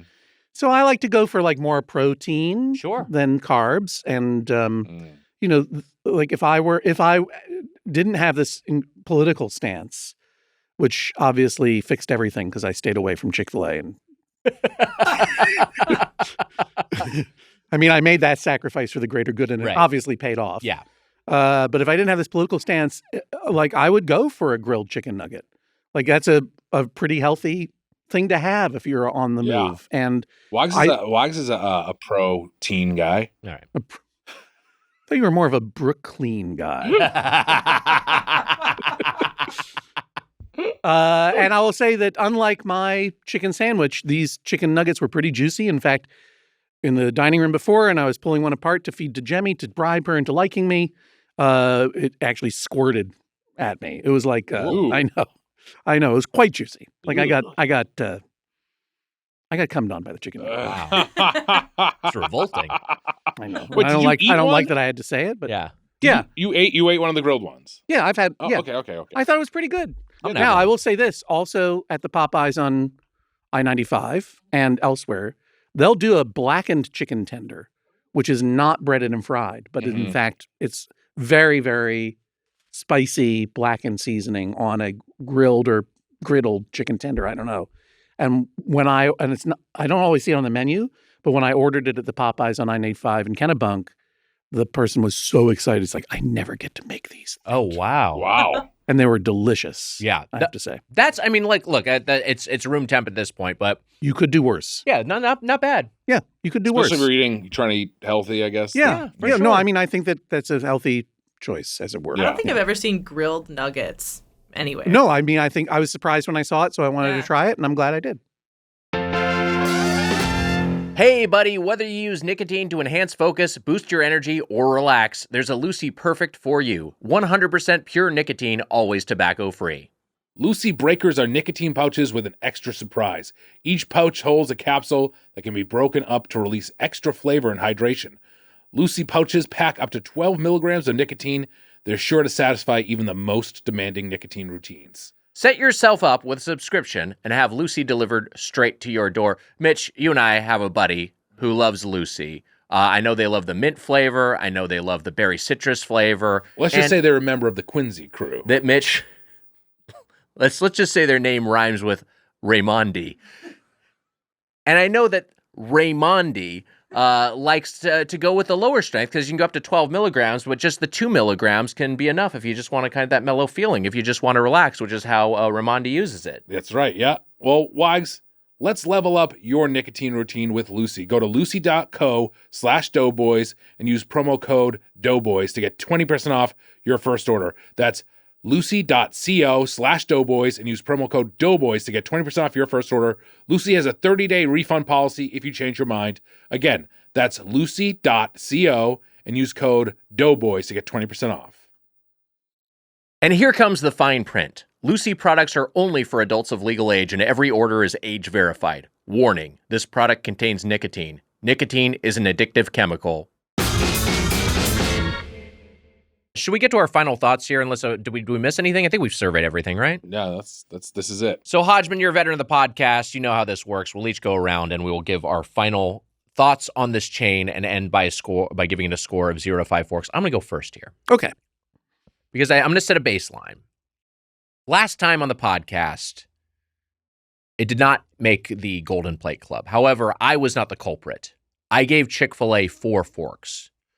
So the question is, has my opinion changed in the intervening years? And this was not the only time I had Chick-fil-A. It's not even the only time we've ever talked about it on the podcast. We've gotten some items from it. We had it in our chicken tournament, of course. We've revisited Chick-fil-A in different contexts a few different times, and I've certainly gone on my own. This visit, in particular, my first visit, was really satisfying and was better than I remembered. And I will say what I had today, in particular the grilled spicy deluxe sandwich. These items were hitting as well. Shakes are great.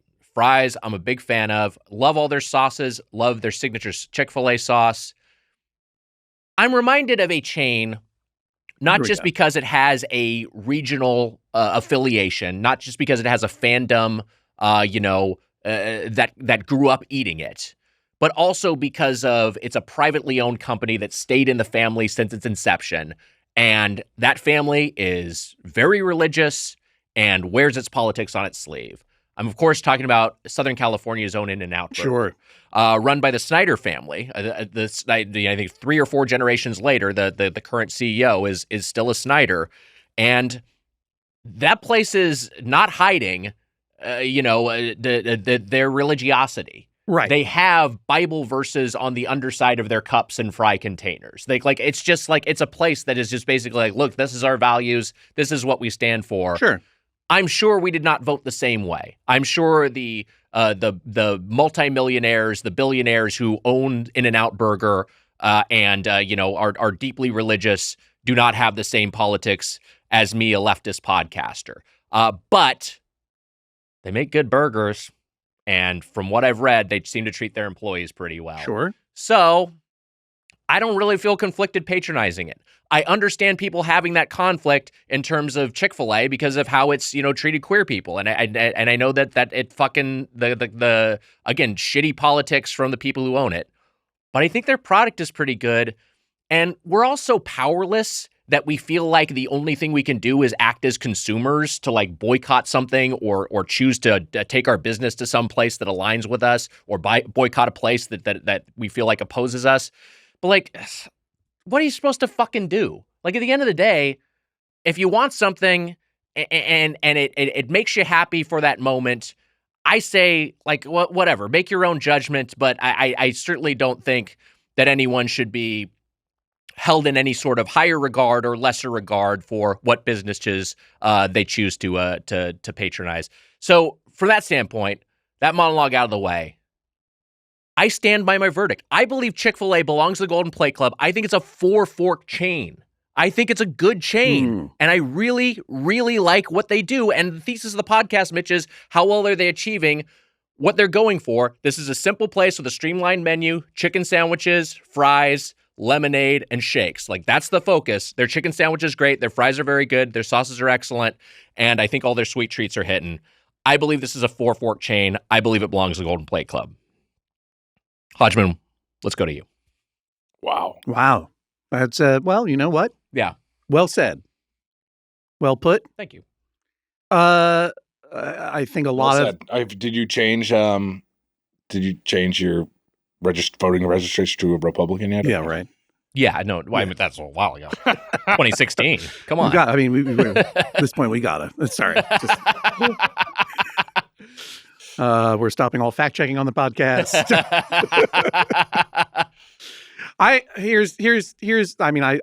That was an impassioned speech. It made sense. The subtext of which felt a little bit like, to me, the subtext of it was, Hodgman, you're a fucking hypocrite. Oh, Get no, off your absolutely high horse. not. No. No, I don't. Look, I love In-N-Out. I've never thought to not go to In-N-Out because of their open professions of faith. And I suspect you're right. Like, they probably do vote differently than me. But I am not against someone voting their own weird conscience. Sure. I'm certainly not against people having whatever faith they have. I think when a company like Chick-fil-A 10 years ago put the full force of its corporation behind specifically, it's not Adam and Eve, and it's not Adam and Steve, it's Adam and Eve. Right. Anti-gay marriage legislation and all that sort of thing. Then, they're taking a public position that I think is a little bit different than In-N-Out sort of just writing Bible verses on the bottom of the napkins or wherever you find it's it. certainly more overt. Yeah, and it's a tied direct to a connection very to the politics. Yeah. It's also tied to a very specific right. theocratical debate, or it's not even a debate. It's like gay people aren't full humans, so therefore you can't whatever. And I think that now more than ever, it's good to acknowledge that there are really vulnerable people and communities in our what remains of our civilization who are feeling really, really terrified. Yeah. And that said, you're right. There's no ethical, consumption under capitalism because I'm here on the. But it was not a huge it was not a huge deep breath moment for me to come in and feel like an asshole and a hypocrite to eat Chick-fil-A with my friends, and certainly to feed Chick-fil-A to a lovely dog. I felt fine about it. It's it's what it is. Where I was disappointed, and this is, the tyranny of expectation, right? Because it was, to use a religious term, forbidden fruit for so long, and because it had been so hyped up by so many people in so many airports to me, I really wanted that sandwich to fucking taste amazing. Yeah. Like, I wanted it to be gastroesophageal orgasmic experience. This is go back to In-N-Out. This is a lot of non-Californians' expectations for an In-N-Out burger when they have it for the first time, and they feel let down. Right. They don't have the nostalgic connection. And I agree with you. Solid execution all the way down, even from a obviously wacky Chick-fil-A. Sure. I don't know what's going on over at that Chick-fil-A. Like, they may be anti-gay marriage, but they're clearly pro-marijuana or something. I don't care. Not everything was delivered perfectly. Yeah. And yet the execution was very, very solid all around. I didn't love the plain sandwich, but I could see how, that could have been. Emma did, and she's got good taste. So maybe it was just me. Yeah. And I do love the simplicity of just chicken, pickle, buttered bun. That it should be so good. Yeah. And instead it was absolutely fine. Now, with regard to the French fries, someone I was saying, we're going to eat Chick-fil-A on Doughboys. My friend Janie was like, well, their French fries aren't very good. So I was surprised I was not surprised that there weren't French fries. I was surprised that when it was revealed that the French fries you ordered had not shown up, that not only did your thigh tiger cry a tear, but the look of fury in your eyes was so intense. Here's the thing. And I was like, well, maybe these French fries are really good. Here's the thing. It's less so that it's more that I was like, I knew this was your maiden voyage, and I felt like they're a key part of the experience. I think if you're going to evaluate Chick-fil-A, I'm foreseeing people complaining about you not rendering a verdict without even having the fries. I disagree with you. I don't think they're a key part of anything. Wow. They were just fine. They were fine. But you cried for nothing. No, he's entitled to his own emotions. Cry for nothing, you little bitch.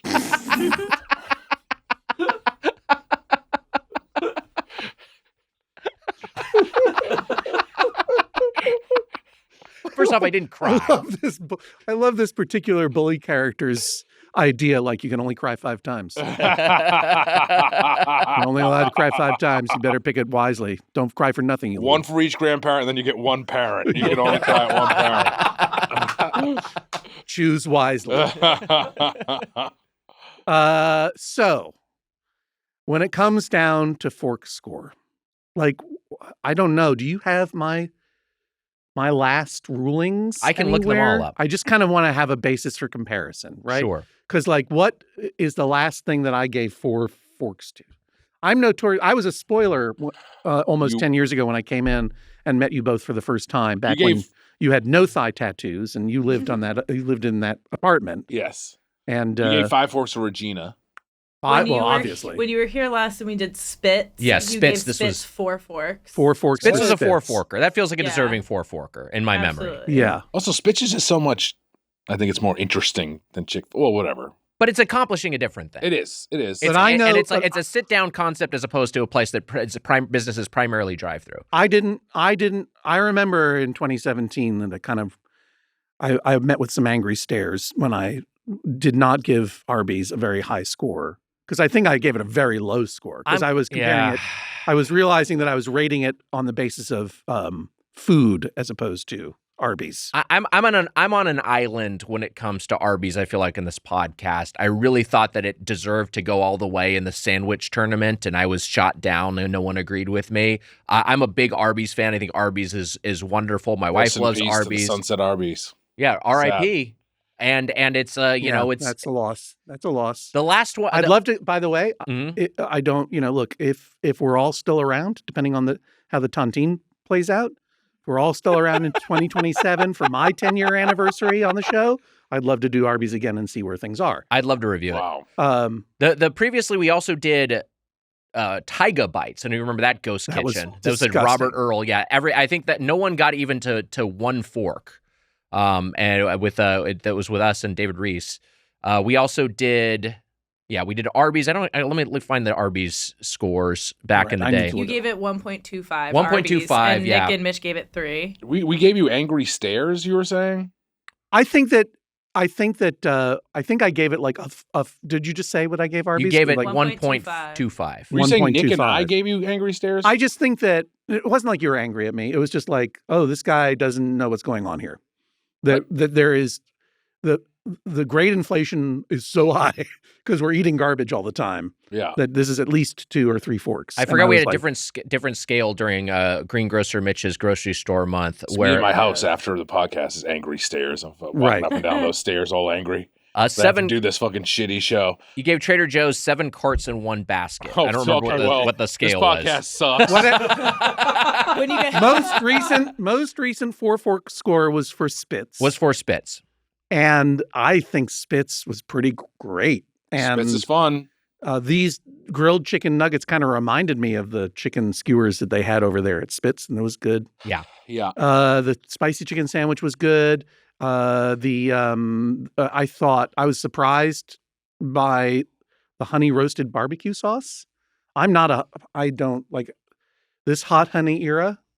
Send me to hell. I hate hot honey. I hate honey of all I'm with kinds. you. I don't, especially on pizza. I don't care. I don't care for honey. I don't care for sweets. I don't dislike hot honey, but it's gotten overplayed. But put it on pizza. Come on. It can work in certain contexts. Mitch said it's got overblown. The honey roasted barbecue sauce was good. So I tried it, and it was really good. Yeah. I thought it was like kind of surprisingly complex. The Polynesian sauce is just like, would you like a tub of diabetes too? Like it's just way too sweet. Too sweet. Mm-hmm. Not for me. All right. So with all of this said, and no one mentioned the tortilla soup. We didn't talk about the tortilla soup. You're right. Tasty. I thought tortilla soup was pretty good. Why would I ever get tortilla soup from Chick-fil-A? No, I mean, and how about wouldn't. that scoop of vanilla ice cream? You also liked that? Good scoop of vanilla ice cream. When you opened that tortilla soup, I was absolutely repulsed because it looks like vomit. It really does. It really does not look good. It reminded me of in Twin Peaks, they had the mystical creamed corn. That's what it kind of looked like. Yeah. Rest in peace, David Lynch. R.I.P. But it, you know what? I tasted it and it was good. It was quite good. And if this is a wacky Chick-fil-A, I have to wonder what a Chick-fil-A that's on its game is doing. Yeah. Maybe I like the fact that it's a wacky Chick-fil-A because maybe they're so wacky they forget that they are against same-sex marriage. So look. Welcome to Wacky Chick-fil-A. Well, Would you like a glow stick with your order? Look, I don't want to be a performative virtue signaler. Yeah. I'm trying to separate the political component from the We don't have to. We food all make our own component. decisions. But the thing is, I think that you're right. It's a 4-fork restaurant. Wow. I will take back 1 tine Wow. for intolerance. Wow. So 3.4. No. Yeah, 3.4. 3.75? 3.75. Yeah, 3 forks, 3 tines. 3 tines. 3 forks, 3 tines. 3 Good forks, score. 3 tines. That's what I got to say. What is faith? Dictionary.com defines it as complete trust or confidence in someone or something. Well, because I have faith in you. Wow. It is also a strong belief in God or in the doctrines Thanks a lot, Mitch, by the way. I'm of here a too. religion based on spiritual apprehension rather than proof. Right. George Michael says we got to have it. R.I.P. Yeah. Now, what do I feel about it? I have a bit of faith, don't I, Wags? I think so. You're afraid of the devil. I'm afraid of the devil. I'm a God-fearing man in some ways, Yeah. but more afraid of the devil than God, of course. I like faith. Faith can be a good thing, but faith can also be a bad thing, Wags. Wow. I don't know how much Good faith point. I have in Chick-fil-A. I like it. It's good, but it doesn't get my loins going. Whoa. My ball rogs. It doesn't get me You doesn't excited. get your balls rogging. It doesn't get my balls rogging. I'm not excited to go to Chick-fil-A. And in fact, the last time I had Chick-fil-A, I believe, was for this podcast. I can believe that. I don't really care about it like other people care about it. Casey from Hateful Georgia or wherever the fuck he's from. Well, down here in Hateful Corners, we have 4 Chick-fil-A's, 1 on each corner. I still have faith in human beings. Unfortunately, in the last, few years, it's harder to have faith in them. Yeah.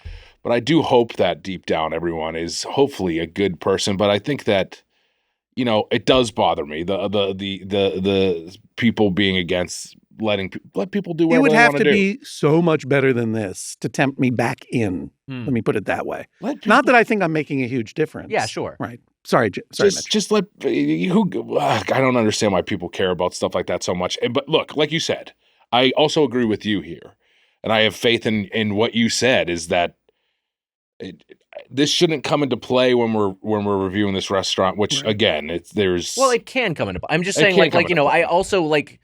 In terms of people we're gonna hate every their place. purchasing decisions. That's what I basically want. Yes. It comes right down to every one of these companies is run by someone who's probably we were praising Little Caesars and that CEO, and then people are online like he's actually not a good person either. It's like exactly. There's no winning. There's No, exactly. It's a flawed podcast. It's not good. But this place, I'm never excited for Chick-fil-A. I think that they have good quality ingredients, and I think that the baseline of quality is better than a lot of places. But again, it's about the loins. What gets your loins fired up? Yeah. What, you don't like this? No, I don't. I think it's disgusting. It's all about the loins, man. What gets you fired? What gets you excited to go to a restaurant? Well, Tune into your loins for a minute. This comes back to. Don't think about my actual loins. I can't not think about. I know that's all I can think of. Right? It's just fair. Thinking about your loin. I'm thinking about Jemmy licking your loins. Yeah, I know. Conditioning her to feast on them. I think that was not some sort of ploy to get Jemmy to feast on my loins. I think a lot of this is just like if you'd grown up in Hateful Georgia and you would have, and Chick-fil-A was your Pizzeria Regina, that was like your go-to as a kid. I think you would have that connection. I think you would have that I think your loins would get fired up for it. Yeah. And I think a lot of it is just like, it comes back to what Hodgman was saying of like, if you're coming to something in adulthood, you don't have the nostalgia working for you. So you really are, and in some sense you're being more objective, but you also have the unfair expectations of like, you think this thing is going to knock your socks off. I also think that, and you pointed at this earlier, that, fried chicken sandwich technology has evolved. It has evolved. I think the Popeyes one is strictly better. I totally agree. I don't know that Chick-fil-A is keeping up necessarily. Right. or or is offering something. If I were to do a blind taste test between the two sandwiches, I'm pretty confident I would. In my memory, like I just remember wanting to eat that Popeyes chicken sandwich all day long. Popeyes one's real good. And it's sure. I mean, for a lot of people, they're choosing Chick-fil-A because of this particular stance that they have. Sure. And again, this controversy goes back 10 years. That was when they were most vocal about this. And now maybe they don't care as much, or it's not as public anymore. But they did take a public stance, which attracts certain people, Mike Huckabee, and I think it's fair to be turned off by it. Of course, yeah. And there are a lot of restaurants. Forget about major chain restaurants, but like small restaurants that are run by big characters. Sometimes it's like an asshole. And it's like, yeah, well, he's a real asshole and he yells at the customers, but the food is amazing, so you go anyway. Yeah. Well, what if the food isn't particularly amazing? Like maybe I'm not going to go to the place where I'm going to get yelled at. No, that's true. And we were just talking about Popeyes and the founder of Popeyes who has passed away. But that guy was a famous, eccentric kind of. A lot of people did not have a great opinion of this Louisiana sort of character. So right. I mean, I don't know. I mean, finish your point, Mitch. Land the plane. Yeah. What the fuck's going on here? I'm the one who's it's my review time, you pieces of shit. All right, talk about what makes your dick hard. I think we, yeah. When it comes to fast food restaurants, you're thinking, what makes my dick hard? what gets my loins going? Now you're just ripping off Jacques Pepin. That's what he would always say. Fine. Let's say, does it slap or not? Is that better for you? No, I don't care. I like the loins is fine. Loins is great. Loins is great. Good. All right, good. Don't want to invoke. It's close to Oscar season. Don't want to invoke Will Smith. It's dangerous. It's dangerous saying this. If you say his name 3 times, you get slapped. That also happens. Yeah. If you say this slaps, just careful. Oh, I see. Oh, I got you right. You got to say you can't say that around Mr. Smith. Right. I wish Mr. Smith would go to Washington and slap a bunch of them. Here we go. Wow. What do you think of that? You're talking about those clowns in love Congress? Yeah. Yeah. Mr. Smith, remake that. Mr. Smith goes to Washington, have Will Smith do it. Slap all the, and you know what? Faith no more. We're done with faith, Wags. Wow. But is this restaurant epic? Okay. In reference to the Faith No More single. Are you saying this is not a Christian podcast anymore? No, it's still a Christian podcast. It's still a Christian podcast. Oh, wait a minute. I thought I knew all the in-jokes. We're moving past faith. Yes. Faith no more, but is the restaurant epic? Yeah. Or is it having a midlife crisis? And you know what? It just doesn't make the 4 fork club for me. I'm going 3.9 forks. It's getting this close. 3.9 forks, a hypothetical 10-tined fork. That's right, yes. With 1 tine removed. Yeah. Wow. Yeah. You're not going to allow that? No, I'm allowed. It's allowed. Right. I love the 10-tined fork. 10-tine fork. Wow. Not 3.9. 10-tined fork also sounds like an indie band from the 90s. I think that this is so close to me to I never crave it. I'm never craving it. It's not loin worthy to me. I'm not excited to. Sorry, I'm not excited. I love it, loin worthy. I'm not excited to go here. I think that the shakes are good, and if I were to go get something now, I'm like, I probably would swing by and get a shake at Chick-fil-A. Yes. But I don't really care about the chicken sandwiches that much. And sometimes this is crazy. I know a McChicken sandwich is worse, but I'm like, I'd maybe would just like a spicy McChicken. That I don't know. I get that it's like they came into this market with a very specific mission, chicken sandwich, and they delivered for a long time. And maybe they're still delivering at their peak of their powers, but other people are doing better. The fries were better than I thought they were, but I'm with you. I'm like, I don't really care. McDonald's fries are a billion times better. I just never have a good reason to go here. I like that. Honestly, today was like the closest that I'm like, this is a Golden Plate Club. I think it is close to me. And even, you know what, maybe I would maybe agree that it is like a 4 forker. Right. But I don't, nothing more than that. And it gets 3.9. 3.9 forks. Wow. Almost a tenth of a fork.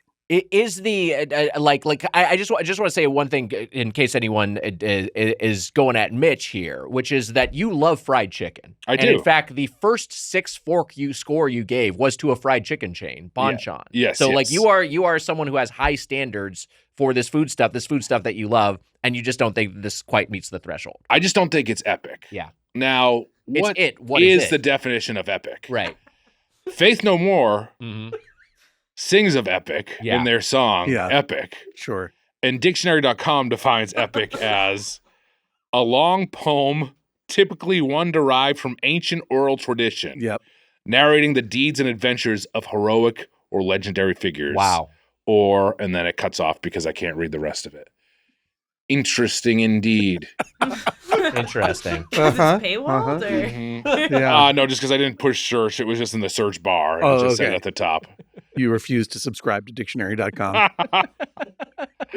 I'm on. We mentioned this yesterday, but I'm on Dictionary Plus. I get the. okay. There's words in there that Ad-free. they don't put in the regular Oh, dictionary. wow. Yeah. Bonus words. It's worth like getting behind the paywall for that one because you get the real words and you don't have to see any ads. Yeah, I'm on Dictionary Plus. Yeah, you're on it too. Yeah. I'm also on Merriam-Webster Prime. Do you know the definition of slingdom? Do you know? No. Interesting. You got to get Dictionary Plus. What? If you had Dictionary Plus, Wags knows what I'm saying when I say slingdom. Yeah, well. Did you say Merriam-Webster Prime? Yeah. I like that. Casey, what's your fork score? 5. I mean, it can be 5 forks. 100%. I would get it. It's not 5 forks. I think a lot of it for me is growing up in hateful Florida. Yeah. Like I grew up with Chick-fil-A as the go-to fried chicken spot. So there is a lot of nostalgia. It reminds me of childhood when I ate it. I would give it, I'd say 4 forks. 4 forks. Yeah, I think 4 forks is that's where I'll say this. It's very much like when I first came to Los Angeles, it's like, what's the big deal with In-N-Out Burger? And I've come around on In-N-Out Burger quite a bit. And I'm like, In-N-Out Burger is a very good fast food chain restaurant, and it is high quality. And I've just never gotten the Chick-fil-A thing as much as In-N-Out Burger. I just never have I've been like, whatever. I don't care. It doesn't. Sure, that's fair. Today, like that spicy chicken sandwich and those shakes, I'm like, that's me is getting Shakes it closer. But I'm like, I still don't. It still isn't something that I would go out of my way to get. I think the packaging is cool. I like their design.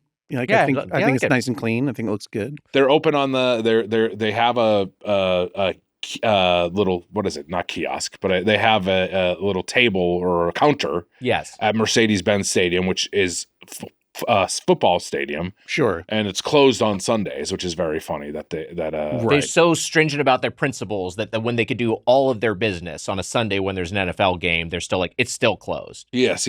Emma, what's your fork score? I think I am agreeing with the 4 forks. That feels pretty solid. Wow. I think if someone was like, here, I got you some chicken and handed me Chick-fil-A, I'd be fucking stoked. All right, so this is in the Producer's Plate Club at least. The Dais. This is the Dais Club. The Dais Plate Club. The Dais Plate Club. Wow. The Dais Dish? The Dais Dish. Wow, it's a the Dais Dish. I guess we should get Amelia's score too, but we have to confirm. She gives it 4 Amelia, forks. come on. Amelia gives it 4. Wow.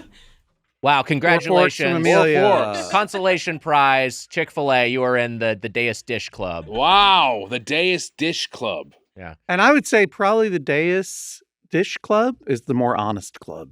I think so, yeah.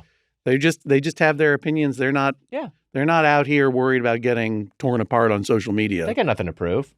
But what Casey's thinking about is a dais? Dictionary.com describes it as a low platform or for a lectern, seats of honor or a throne. Wow, how about that? Seats Very of cool. honor. Wow. You know what I was going to say about that Burger King in Kennebunk, Emma? Yeah. Is that's the last place and first place that I ever had chicken fries from Burger King. Yeah. And I find those to be delightful. I don't like chicken fries, but I admire your passion. I just, that's something that I would pick over this, I would say. What I do like from Burger King chicken-wise, that long chicken boy. sandwich. The Long long boy's chicken. great. Yeah. Until Mike has found the bag in his. Yeah, that's a bummer. Just don't get the long pig sandwich. You don't want to get that. Long pig was a euphemism for human flesh. Wait, really? Yeah. How do you not know that? Do you know that? No, but I don't know a lot of shit. Okay. I just sit here and nod along. Wait a minute. What about Jemmy's fork score? She obviously found the chicken to be jeans looking good. I mean, I think she would give it 5 forks. Yeah. Jemmy, what do you think? It's your friend John Hodgman. Remember me? Yeah, you're looking up. She's like, yeah, hold on. I got to try one more bite before I can decide. Final bite? Jemmy is also Daga. She's Dog Baga. Dog America great again. Dog America great again. Yeah. Sounds like something a dog more. would say if they could speak. You do Dog want- America great again. Based on that face, I'm going to go with 5 forks because she just wants more of it. She loves it. She does. I'll just. She's so You want me to happy rub she some on your jeans? You don't have to rub it on my jeans.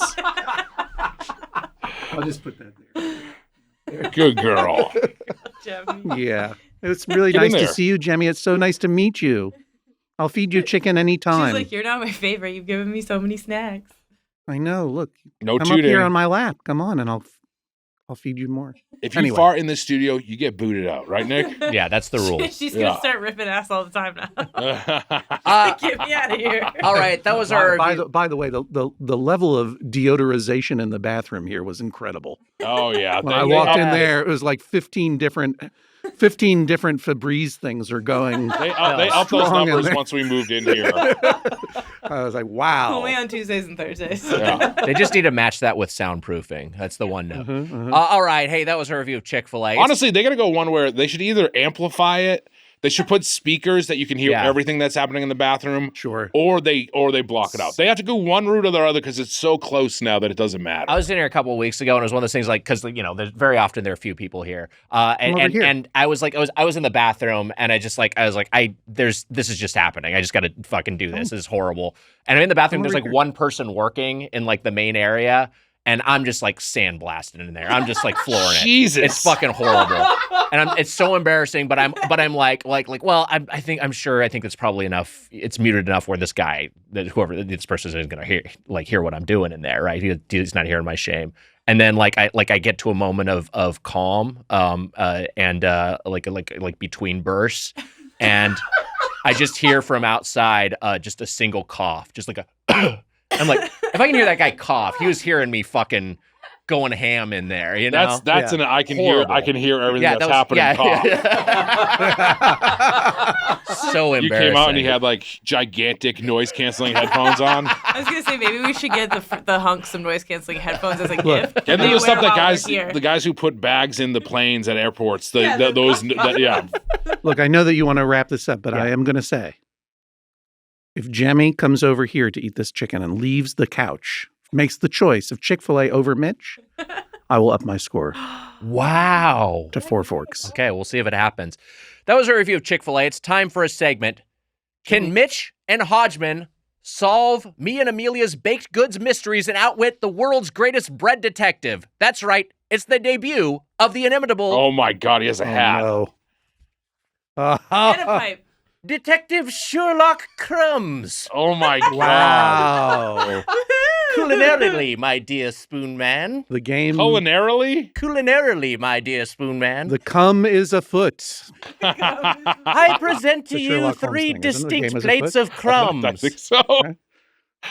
I mean, I know so. It is. Yeah, hit me up in the comments if you got that joke. All right, I'm getting into the Dad copy. and cat. I present over. to you, Spoon Man, and you, Hodgman, 3 distinct plates of crumbs. You must divine the source of each crumb leavings using your skills of intuition alone.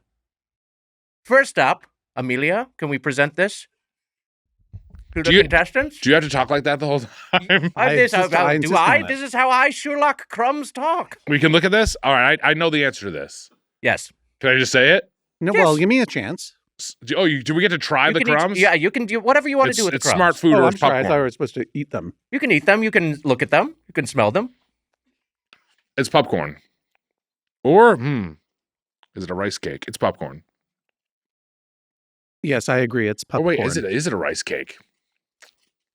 No, I think that this, or it could be a.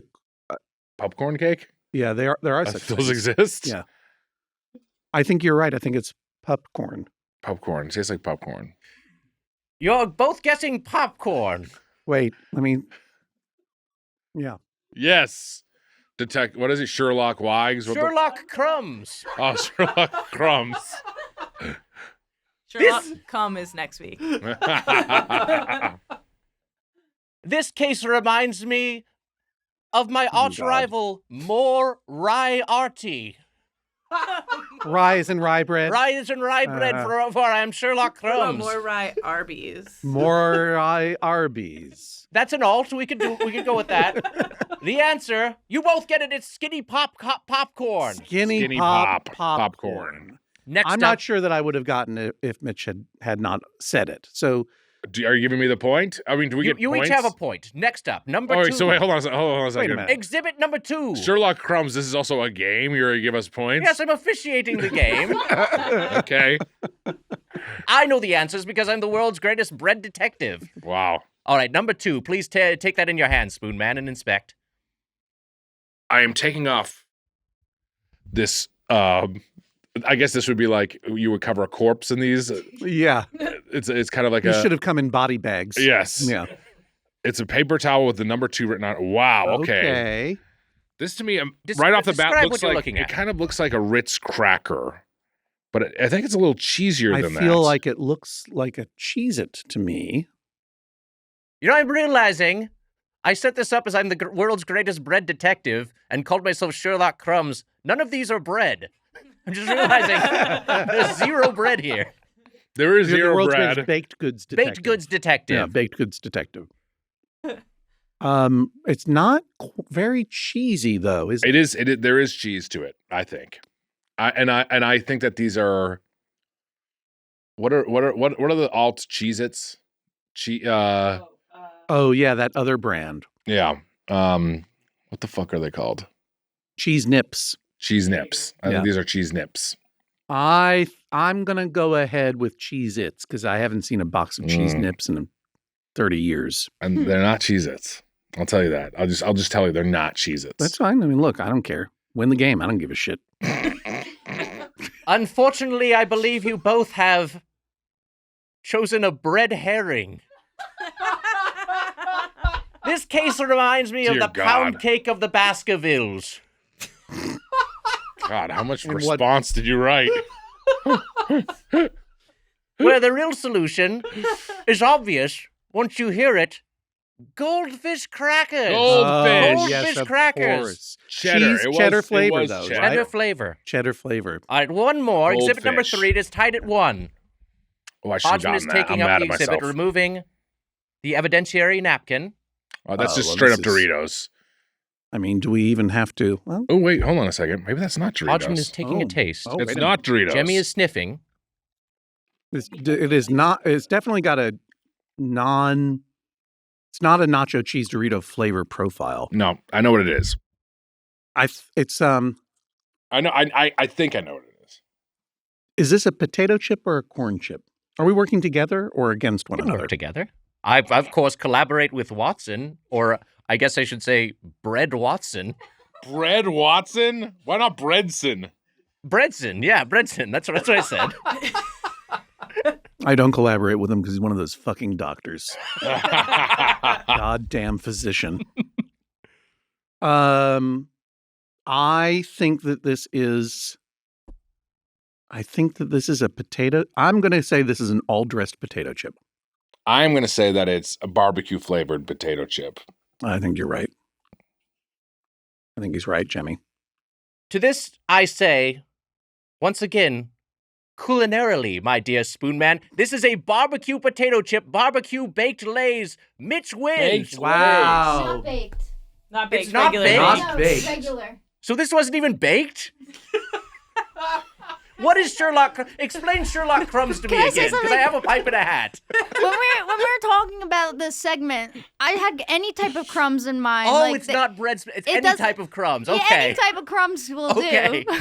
We'll discuss offline. Okay, we're gonna perfect this segment. Sherlock Crumbs should still work, right? It still works. I just need to figure out exactly what my identity is, which of course I know because I'm the world's greatest detective.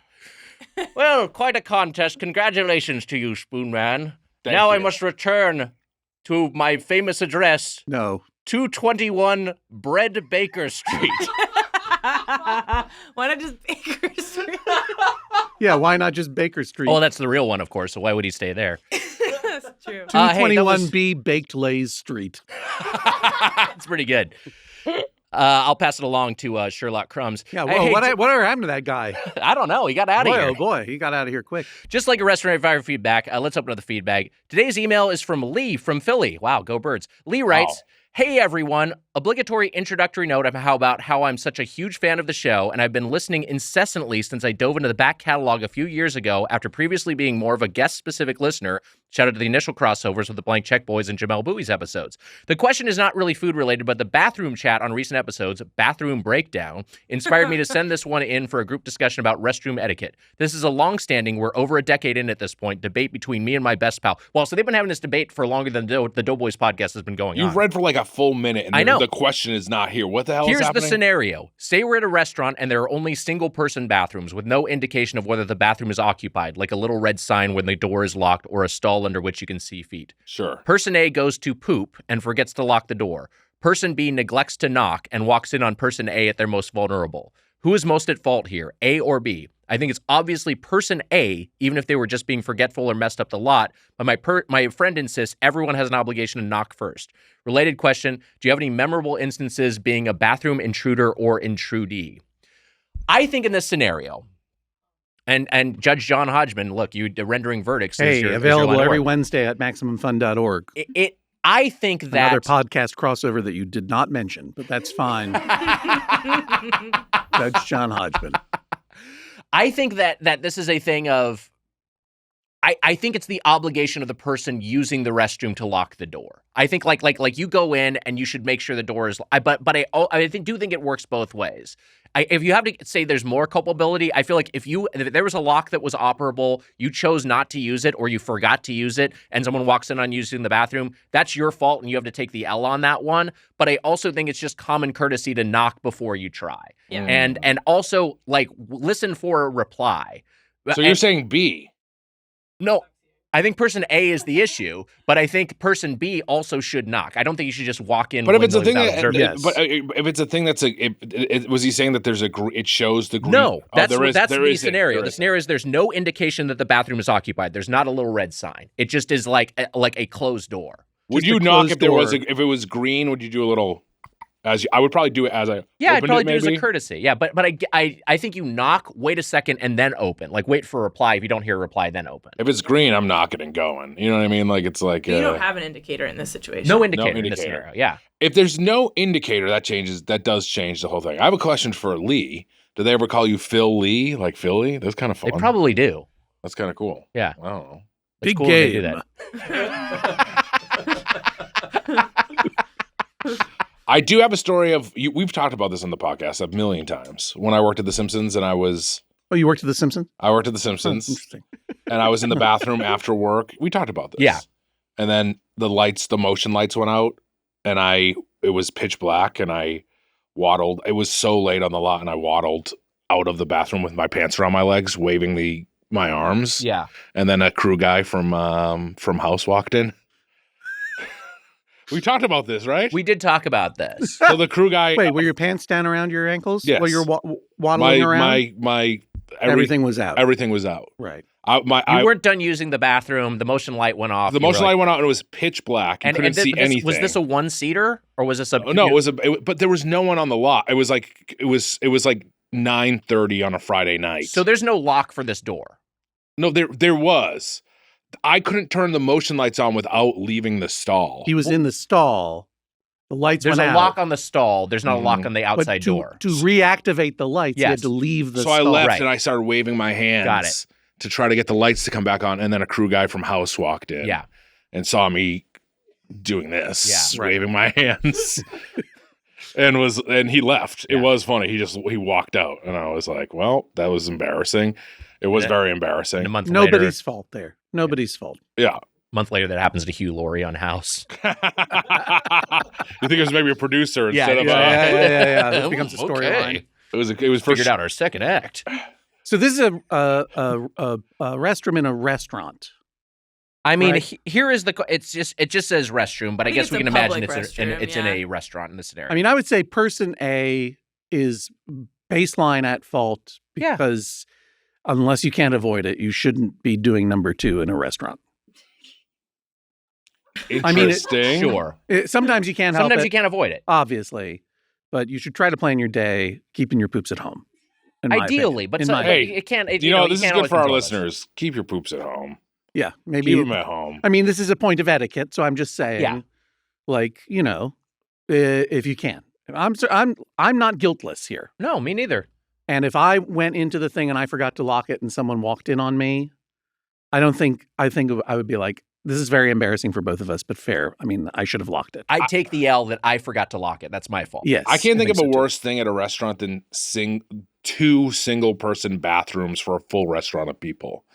Like, it's just the door that locks and then you're in the bathroom alone. I hate that more than anything. I kind of like it, but I think there just need to be enough. There's not. There's 2. No, I'm saying there's 2. Yeah, just 2 is not enough. That's not enough, yeah. On Judge John Hodgman, we often have this ongoing debate as to whether it's better, who should clean the lint screen of a dryer. If you've finished using the dryer, do you clean the lint screen for the next person? I do that, yeah. Or do you, but on the lint screen, it says clean before every use. The instruction is clean it before you use it. Now, if you don't clean the lint screen, you could have a house fire. It's dangerous. So it is imperative that lint screen get cleaned. And for that reason, even though it is more courteous for someone to clean the lint screen after use, it is the responsibility of every user to check it before they use it. I agree with that. I think that's a great so rule. That's fucking bullshit. I don't think it's a one or the other responsibility. Yeah. And I would say it's nice if you do it for the next person, but that next person can't presume that you've done it for them. Yes, take 100%. your lint and get out. I don't know exactly how this tracks to this, other than it gave me a chance to mention Judge John Hodgman available, MaximumFun.org every Wednesday. Check out Dicktown on Hulu, 2 seasons. It's still there. I don't think they've run out of hard drive space. In any case, but I would say it's on both. Like, you should knock before you go through any door, whether or not it's, any closed door, whether or not someone's pooping inside. You don't know what's going on. It could be Mitch getting his Balrogs off by wandering around in the dark with his pants down. Yeah, claiming, I had to activate the motion sensor. I also think there's something. If you're outside a bathroom door and you hear "You shall not bust," you should knock. That's the weirdest Jeff Foxworthy routine I've ever heard. All right, Jemmy is now sitting up. She's ready. She knows the episode is almost over. If you gave her a little click, like I do sometimes, she'll. Oh. If you do that over there with the chicken. Let's see, because this is like, we're recording this only a few days after Groundhog Day. It makes sense to defer to the wisdom of the animal kingdom. And, is the question, is this good enough for Jemmy to leave the comfort of her friend Mitch? The answer is no so far. Or it's not firing up her loins and she'd rather be with her friend. If you took it out and held it in your fingers down by the floor and clicked at her, she'd come get it. That's my guess. Let's see what happens, because this is for that extra time from me anyway. Jemmy really likes me, though, as part of the issue. I was in a Baja Fresh once, and I did the thing. It was a bathroom. It was a single-person bathroom, and there was no outside indicator. So this is the exact scenario. I knocked. You still talking about poops? Yeah, I am. Okay, I knocked, heard nothing. So knock, knock, knock, no reply. Opened. It was open. Pushed it open. There's an older woman on the toilet, and she goes, "Oh!" Like, just totally. And I felt horrible, but I was also like, "That's on you. You need to lock the door, and you need to reply when I'm knocking." How long was your lecture to her in that moment? Excuse me, ma'am. That's on you. The door closes behind you as you come in. No interference, please, Emma. Okay, Let Jemmy make her own decisions. She looks like she really wants it. I have a theory. Yeah. I know, but she, it's like, I get this it, is the same thing. Like, am I going to go out of my way to get Chick-fil-A? No. If someone is feeding it to me like the Doughboys did today, sure, I'll eat it. And I think it's the same thing. I have a theory. That lady was into it. Oh no, you caught me. I think the one thing I would say about like knock knock open, I think if knock knock open is like I'm coming in. I think you need to knock knock, give it a beat for response, and then open. If you knock knock, pause, knock knock, go. Free to enter. What do you say if you're in the bathroom and someone knocks? Occupied. That's what I yell. 1 second. 1 minute. Yeah, 1 minute. Occupied. Here's the deal. Here's what I think. If you open the door and you walk in on someone who's on the toilet, you should at least offer to wipe. You should offer the wipe. Oh my God, I'm so sorry. Do you want me to clean up? You want me to clean up for you? I think that's what direction do you prefer? Yeah. Sideways. It's Paul Giamatti. You walked in on Paul Giamatti going to the bathroom. Is that why the movie is named Sideways? Yeah, was that? Is that why the movie's named That's Sideways? What, yeah, it's I was like, this is a movie about wine. I don't understand why it's called Sideways. There's a deleted scene. Because Paul Giamatti wipes sideways. Yeah. There's a deleted scene where they show him wiping his side to side. It feels like it would be harder. One time I was on a Amtrak train heading north to Western Massachusetts with our daughter at Christmas time, and it was a pretty full train, and there was a Paul Giamatti-looking guy. Whoa. He wasn't Paul Giamatti, but it looked a lot like him. Yeah. And he had that kind of Paul Giamatti voice. Sure. And he was just really loving drinking Bud Light Tall Boys from the diner car or whatever. And he was bringing them back, and he was drinking. It was the holidays. He was having fun. He was talking to everybody. He was going all the way to Vermont. We were getting out before him. And as we're getting out, he's like, he's so garrulous and fun. And as we're getting out, he picks up the phone. We can hear him. And he goes, "What's that? Oh, hey, how are you? What's that you say?" Literally true. "Naked pictures of me on the internet." Well, that can't be right. No. What? Where? And it became very clear there were naked pictures of him on the internet. It was not like someone who scammed you when you were eating your red beans and rice, where they were trying to fish. No, it was a friend of his calling him. Do you know? I bet you and then he started calling everyone he knows. He said, "Have you heard this? Well, it's not true. They're not me. I don't know. There must have been Photoshop." And it's like, oh, this guy's Christmas is going in a different direction. Wow. This is a before and after moment in this guy's life. That's wild. And I don't know why he should be ashamed. Yeah, I mean, sure. If there were naked pictures of Paul Giamatti on the internet, I'd look at them. I'd be happy for him. He's got a great, wipe Do you think the guy who called him was the dean from Barton Academy? The holdovers school? That's right. The holdovers. The dean from Barton Academy. I'm sorry, you're fired. Because there are naked pictures of you on the internet, even though this movie is set in the, 1970s? 1970s, early 1970s. You just said a Paul Giamatti guy on the train in New England in the wintertime. I just thought it might have been a part, he might have worked at Barton Academy. That's right. Could be. Yes. That's right. That's all. Well, let's end the episode. Do we have a consensus from the dais? I crossed the line. No, you did great. Do we have a consensus from the dais? I feel like we're all on the same page here, right? It's like does anyone disagree? You definitely have the responsibility to lock the door. I do think in a public restroom you should knock. I kind of think it's one of those things where everyone here you all did the wrong thing, right? But it's definitely on the person inside. We're trying to live in a civilization here, right? Yeah. And that means we need to take some basic responsibility for each other. Right. We're in a mode of civilization right now where selfishness is being rewarded. And it's like, it's all about me and I want what I want and fuck anyone who gets in my way. That's not the way not the way this works. You got to lock and you got to knock. Yes. Both.